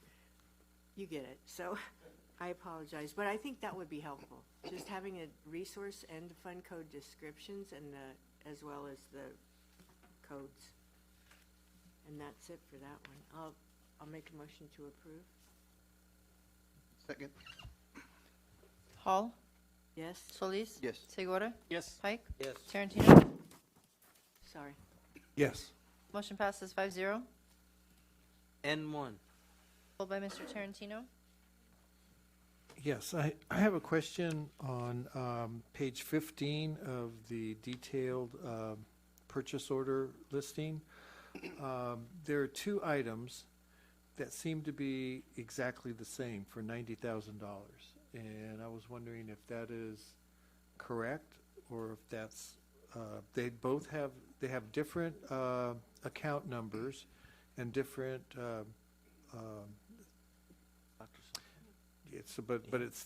there's two listings for the same amount, $90,000. Deanne, can you help us on that one?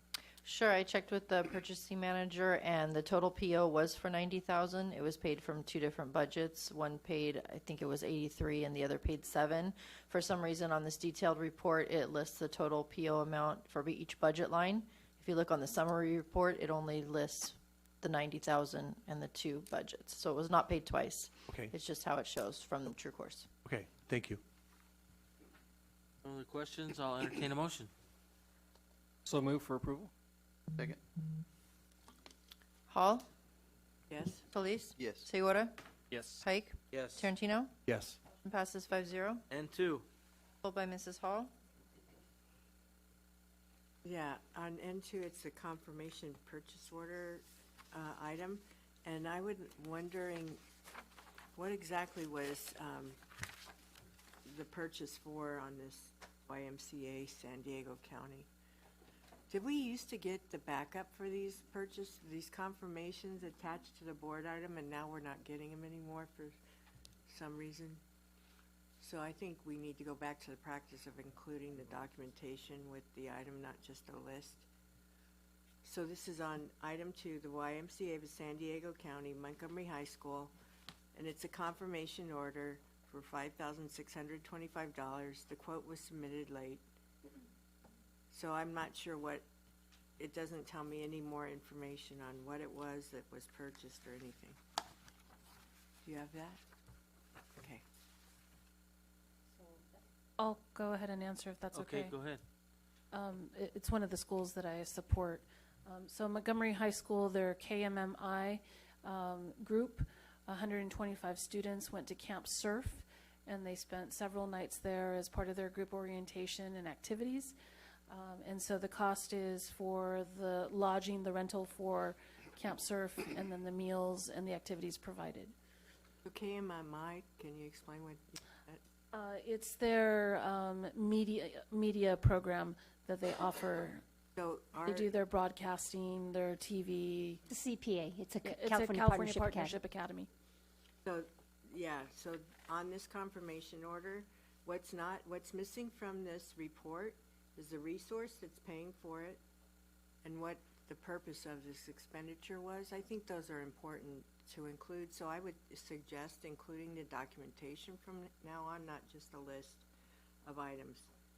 So I don't know who can make sure that happens, I guess. Ms. Facedo?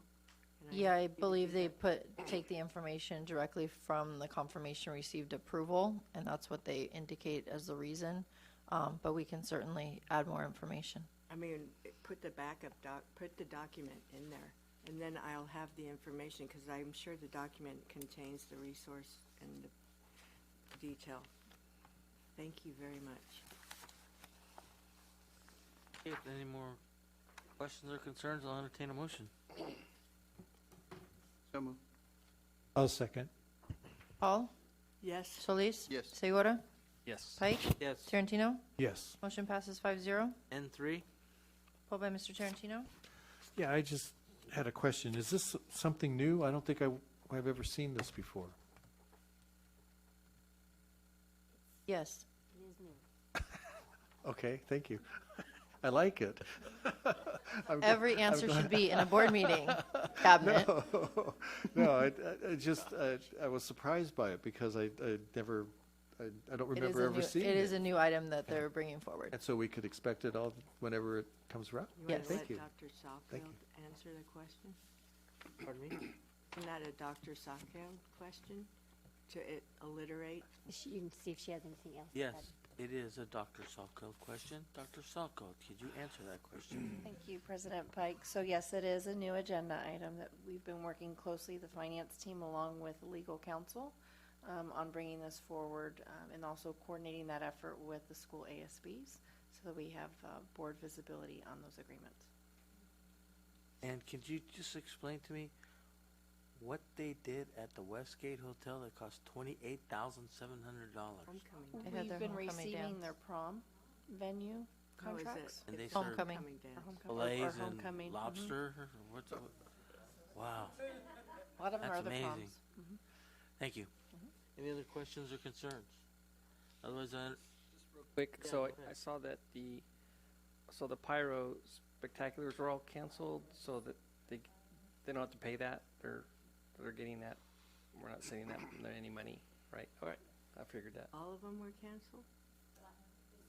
On Friday, Thursday. This past Friday, 4 of them, Montgomery, Castle Park, Hilltop, and Otay Ranch, because of the fire danger. Because I heard the fireworks at a couple of them, very close, you know what I mean? The schools near me. All right, thank you. okay, I'll entertain a motion. So moved. Second? Hall, Yes? Solis, Yes. Segura, Yes. Pike, Yes. Tarantino. Yes. Motion passes 5-0. Okay, 01. Pulled by Mrs. Hall. Yeah, I was wondering why we have to have an outside agency to provide this analysis. If we're just looking at the usage and the cost, that's, you can track the billings, right? And figure that out. Seems like we have some, Dr. Aguirre, could you help us out with that? Yes. So this is in part, there's multiple reasons why we're bringing this forward at the recommendation of our maintenance department. There was a statutory change that happened, I want to say 2 years ago, where we had to comply. It was the bill was AB 802, where any commercial building over 50,000 square feet had to be benchmarked for its energy use. Given the way it was written, that would include our warehouse space. So as you may be familiar, we have a couple of large warehouse areas that we need to now benchmark over at L Street. So that's part of the rationale. Also, this is really above and beyond the scope of that we currently have available in terms of our in-house district resources. We simply do not have them available to us. We run fairly efficiently, but when things come up and we're trying to identify other areas where we can augment what we've received under Prop 39, the energy efficiency funding, we came to a conclusion that we really needed somebody to with that external support to do a lot of the benchmarking, and then from there we can see if there's a jump off point. But really it's for kind of that initial benchmark to get that established that would then allow us to see where we are being efficient, or we can build efficiencies from the utilities perspective, water, electricity, gas. And so we have a number of different providers. It's not quite as simple as just SDG&E. We have solar, we have a direct commodities provider, we have the traditional SDG&E. So really to be able to get to that understanding at a deeper level to help us make decisions on saving energy. and so, thank you for your explanation. But resource code 8150, is that the reserve, the special reserve, or what is it? 8150 is the routine maintenance account, RMA. So is that what we transfer dollars out of unrestricted funding every year? We have to do, what, 3% 3%. of our, There used to be a lower threshold, but it recently went back up to 3%. Right. That's correct.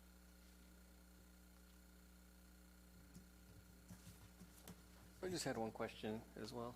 Go ahead. Just kind of curious how they're gonna track, like, is it gonna be like by site, by building, that sort of thing?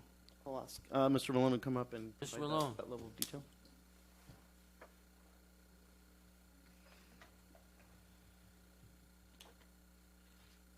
Well, may I approach the board? I have some materials for you.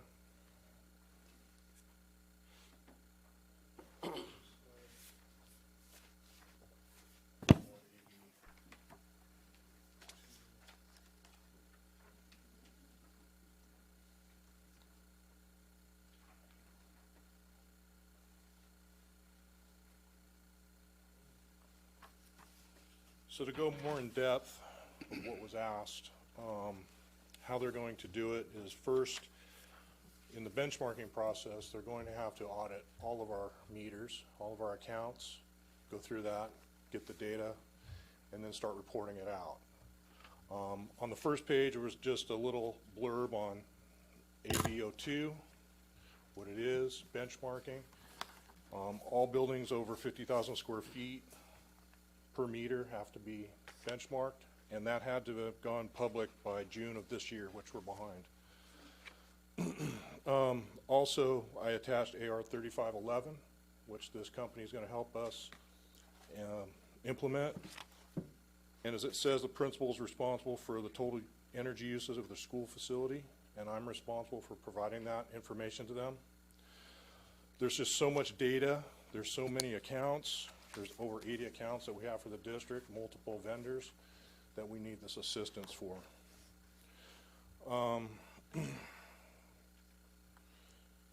So we're going to provide monthly reports to the principals, explore latest technologies regarding water conservation. They're going to perform utility data analysis and provide reports to staff. Sorry. They're going to assist us in managing and tracking the $11 million energy utilities budget, which currently we don't have anybody assisting us with. So that's a lot of money that we need help managing it, making sure it's on track, and make sure that we don't go over that budget.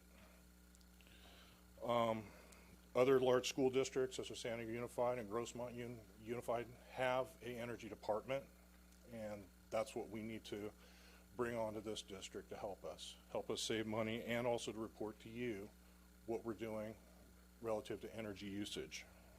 It is funded out of the RMA account. It's not general fund. Correct. Right? Yes. The thing about it is, if you would need more than one person in your department dedicated to this, correct? Correct. We did look To at manage hiring it. in-house staff, and we also did some cost-benefit analysis for just benchmarking and for the other services. And what we're receiving with this company is a lot less money than what we budgeted for. Also, that they are approved through the county. They're recommended through the San Diego County Office of Education. Well, I mean, that's all in good. I just wanted to make sure that is there a plan, once they provide us this benchmark, that we will move to an in-house process and monitoring this usage, or to implement a planned, they're providing us a plan for how to manage that? Yes, in the packet I gave you is also the scope of work that they're going to be responsible for. Their contract ends at June 30th, and we can revisit it before that to see what we're going to do for the next fiscal year. Okay, and so this is not Prop 39 funding that's paying for this, though, right? That's correct. This is not Prop 39 funding. Right. All right, thank you.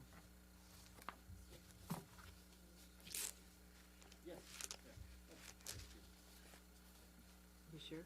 Okay, if there's no other questions or concerns, I'll entertain a motion. I actually do. Go ahead. President Pike, sorry, I'm a little slow today. How much teeth does this law or bill have? What happens if we don't do it? So at this point, we're focused on being compliant. We're supposed to upload this information to a website that will be publicly available. In terms of the actual follow-up, I think those are still, the consequences are still being developed. They're being looked at from the California Energy Commission. Mm-hmm. But just in a number of different areas, we can definitely we are, from the maintenance and facilities perspective and transportation, we're definitely feeling a strong focus from the state in terms of trying to be as efficient with what we use, in addition to just whether it's fuels on transportation, on buses, whether it's our buildings, kind of going to that net zero approach eventually is where we definitely kind of feel the state's focus is on. So at this point, it's not quite clear, but we definitely want to be compliant. Yeah, definitely. No, my question wasn't to not do it. I think it was more of, well, the state is making us do extra things, so I think the state needs to compensate or... Yeah, mandated cost. Yeah, Yep, so it's just one of those things. mandated cost reimbursement. Yeah, no, I'm all for saving the earth, so let's do this. Well, not only that, but if they identify ways for us to save energy, I mean, that will be a benefit, right? Yes. Ongoing. That move to approve. A second. Yes. Solis? Yes. Segura? Yes. Pike? Yes. Tarantino? Yes. Motion passes 5-0. Okay, that leaves us with P2? P1. P1, excuse me. I have one speaker, Kathleen Cheers. Please do not receive this message as a negative reflection of any of you, but rather a recommendation that will dissuade a return of the past poor practices. A little bit of history here. About 10 plus years ago, when we were doing the investigation of your predecessors and exposing where the money was going, how it was being spent, I asked the question, do trustees have credit cards? Because I came from corporate America and I had an American Express and I used it. I wined and dined my clients at the best places. So I wanted to know. I was told, no, they don't have credit cards. I don't know what happened. I guess it was early into the process, and for some reason we trusted him. So you can imagine when I saw this, I about had a coronary Thursday night at 5:04.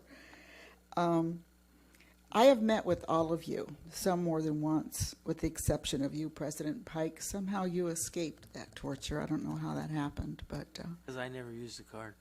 No, I mean, just meeting with you, see. With the exception of 2 times I have paid for my beverage. Once I had a yogurt and cappuccino. That was with Ms. Hall. And she paid for it. And then I had 2 Starbucks green teas.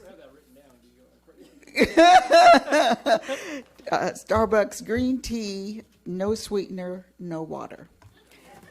And I will be reimbursing the district next board meeting for that. If you can believe it, I didn't have a check because I don't use checks anymore, so I had to call the bank and order a book of checks. Anyway, my recommendation is this. The district is charged with the transparency of reporting out all tax dollars and how they're spent.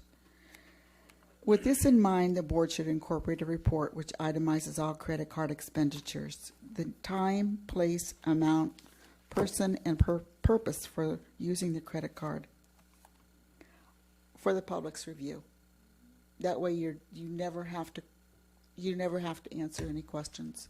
And like I said, I'm sure you guys are doing great, but trust me. Since I found this and then started asking questions, oh my God, the stories I've heard in the last 4 days. Thank you very much. Thank you. No further speakers. Any Pulled by other- Mrs. Hall. Ms. Hall? Yeah, I just had one observation on this, and it's on page whatever. I don't know. It's under the Director of Maintenance. If you look at all the things that he might be using this for, and you look at the card limit, I'm wondering how he can do anything with a $500 limit on this card. So I would suggest modifying that amount. Dr. Aguirre? Dr. Aguirre? Sure.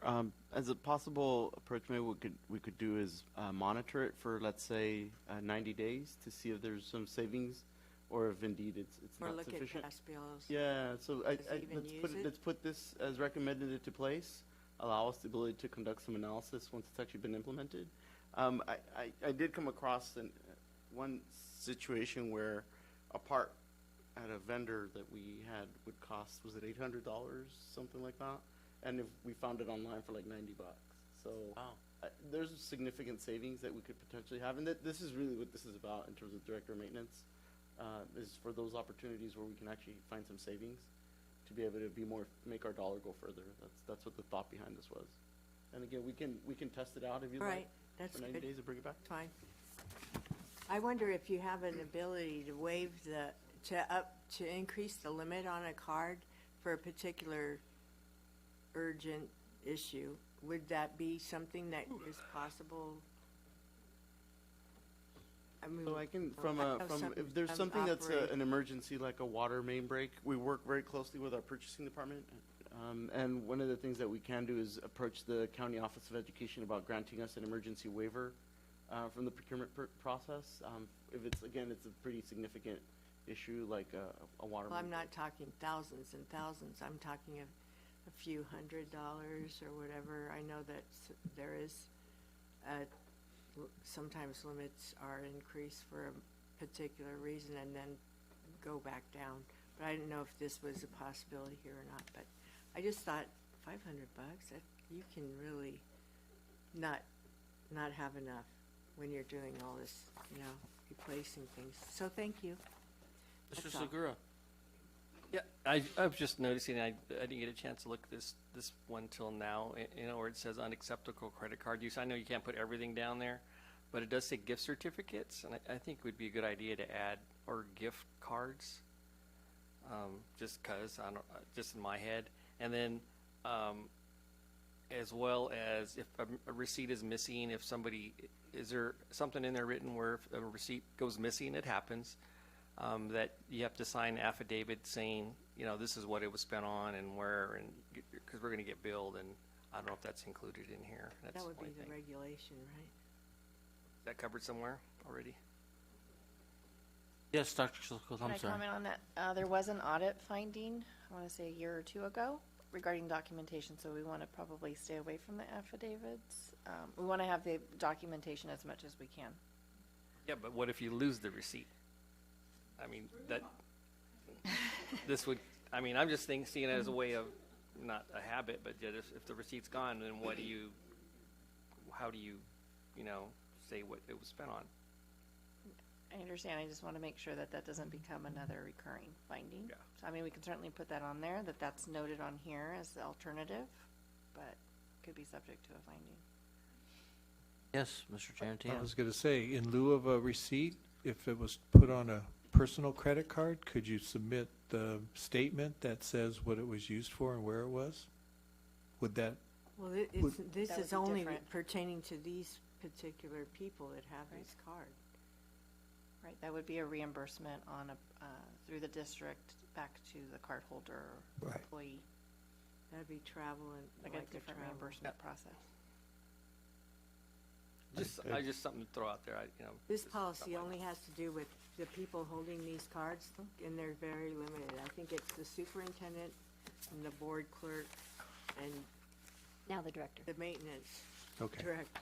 In fact, that's why we even brought this forward, was for that purpose, to include the director of maintenance. Okay. And we just updated the other parts. We were going to take out, actually, because this superintendent does not have a credit card.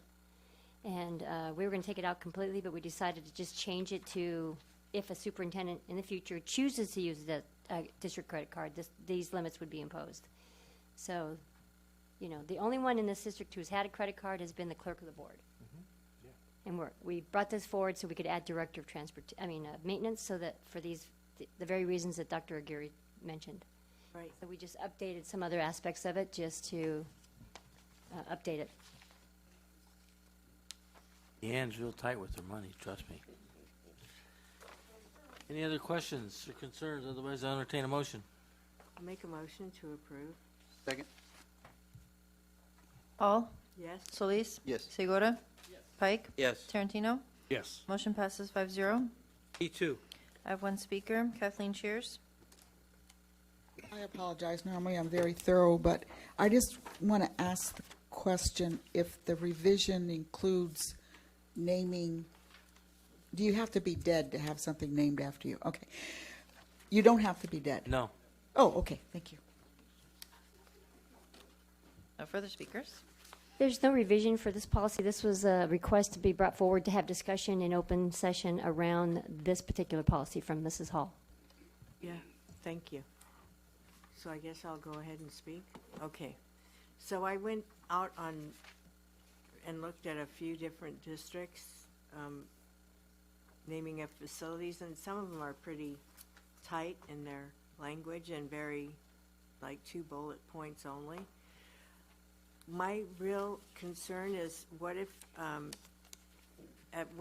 that we look at adding language on renaming facilities and how that can be brought forward because everybody isn't always going to want to have the same name, or maybe people leave and they don't. I mean, we had stuff that could have been named after Dr. Brand, and I bet you for sure people wouldn't want that building still named after Dr. Brand once he left. So I think there has to be something looked at to devise a renaming of facilities and how that would be worked. So that's my request to take back to staff.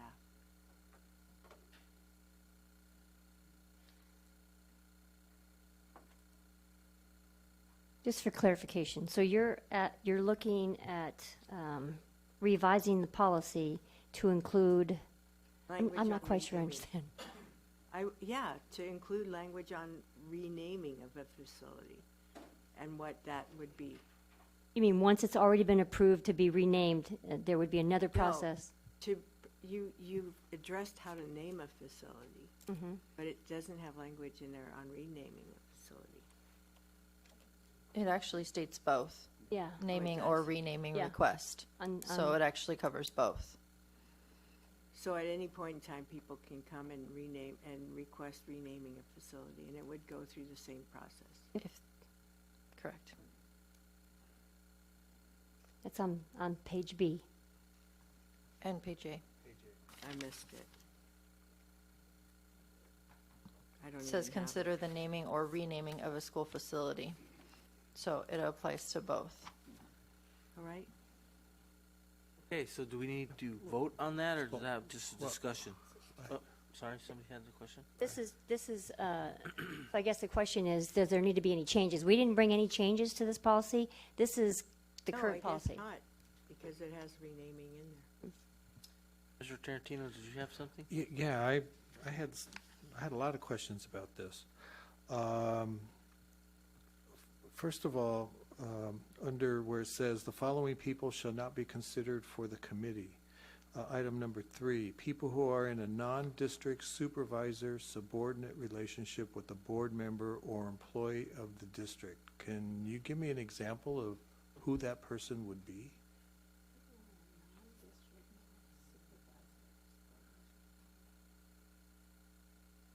God, what is that? Who is that person? I'm looking to see if it's on the CSBA Well, portion of the. What they're meaning, if you're working with, if you have a job where you have a subordinate crew or whatever. So like, for I'm example, I'm gonna load the committee with people I know, and they're gonna vote the way I tell them to, because they work under me. That's an example. for example, if Mr. Solis had an assistant at a school that he worked at that was not the district but a different district, that person could not be put on the committee. If he was in a supervisor subordinate relationship with that person could not be placed on a naming committee because that's a non-district supervisor subordinate relationship with a board member. And would that person have to disclose that? We would hope so. And is there a form for which they would do that? Well, if they did, then they wouldn't be. Yeah, they allowed on wouldn't the be able committee. to be named They have to to the name committee. themselves, their relationship. On each of the petitions, they list the name and their relationship. Like on the last one for Tom Rice for Hilltop High School, like for example, Kathy Kavakulich was, not Kavakulich, Kapos Hardy. It said retired teacher. I'm trying to remember who was on the committee. Janet Balsley, retired teacher. So no longer associated with it. They're no longer an employee. They have to name their relationship. Yeah, but this is a non-district supervisor subordinate. So I think it has more to do with your working relationships, no matter what your employer is. doesn't have to be a school district. It's if I'm naming somebody Okay, all who right. I have a relationship with to where they're my subordinate, I have undue cause over their. Okay. And for the record, if that happened, I would disclose. Okay. Under committee duties, what constitutes legitimate attendance, if any? What if just the committee shows up?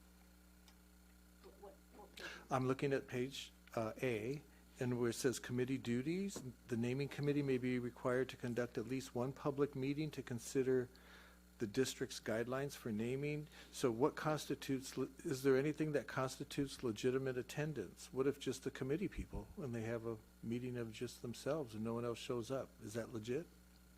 Go ahead. Yes, because these are public meetings that are posted per Brown Act requirements. So If it's no one open shows, it's to the on them. public. If no one shows, then the committee can conduct the meeting. Okay. There's also guideline where they've got to post this in the media, in print media, in newspapers, 2 weeks in advance, so that they know that all of these meetings are happening. Okay. On page B, under naming, renaming based on the name of a person, a school. Do we have separate policy on naming a new school? Or does this refer to, say, for instance, you want to rename Eastlake High School to, I don't know, someone's name? Do you, is this referring to renaming a school that was already in existence? I don't think that's a good idea. But it says it could, doesn't mean it's going to happen, but I mean, I guess somebody could Yeah, attempt well, to. You're on the board, you can disapprove that action. Well, I just thought that was odd. And then, you know, there's a lot of discussion about deceased historical figures, and so I guess it would come forward in the discussion between the board members. But like, look at what if say, for instance, the new middle school was going to be called Christopher Columbus Middle School. There's some sensitivity around that historical figure, even though he's noted in history. But, you know, and the same thing with, you know, there was a case in San Diego Unified where they changed the name of Robert E. Lee Elementary School to a different name. Because is the hope that the sensitivity of a historical figure will be brought up in the discussion, or should there be something in a policy that addresses cultural sensitivity? I don't know. I'm just thinking of what's been going on in the news lately. Well, Okay, it does next, say the demographic. It does, you know, Mr. Tarantino, if I may. It does say reading in too much bullet of it? number B3, it says the demographic composition of the community should be taken into account when reviewing, and I would just say that if you're in the renaming of a facility, you would be talking through a lot of that, what you just brought up, because Okay. it's also called out. That's what I wanted to know, if that was implicit in what we're saying, or should it be explicitly said. I'm sorry, maybe I'm going too much in depth on this, but C, BP 7310C. Let's see. Okay, it says on there's number 5, and then there's a C. It says the naming committee shall not recommend that a facility be named after a living person employed or formerly employed by the district unless there are extraordinary reasons for such a recommendation, which the naming committee shall set forth with specificity and in writing to the superintendent. I So, don't like the idea. So, there have been instances where buildings have been named after individuals who are still teaching at the school or working at the school, and they are living. Yeah, I know. Laura Hart Theater. Laura Charles.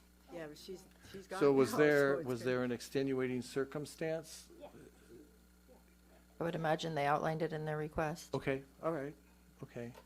Most recently with Mr. Rice, Tom Rice, they outlined his whole contribution as a Marine or paratrooper and his service to the country. So that was outlined in that committee report. He's not an employee He's of the not an district, employee. right?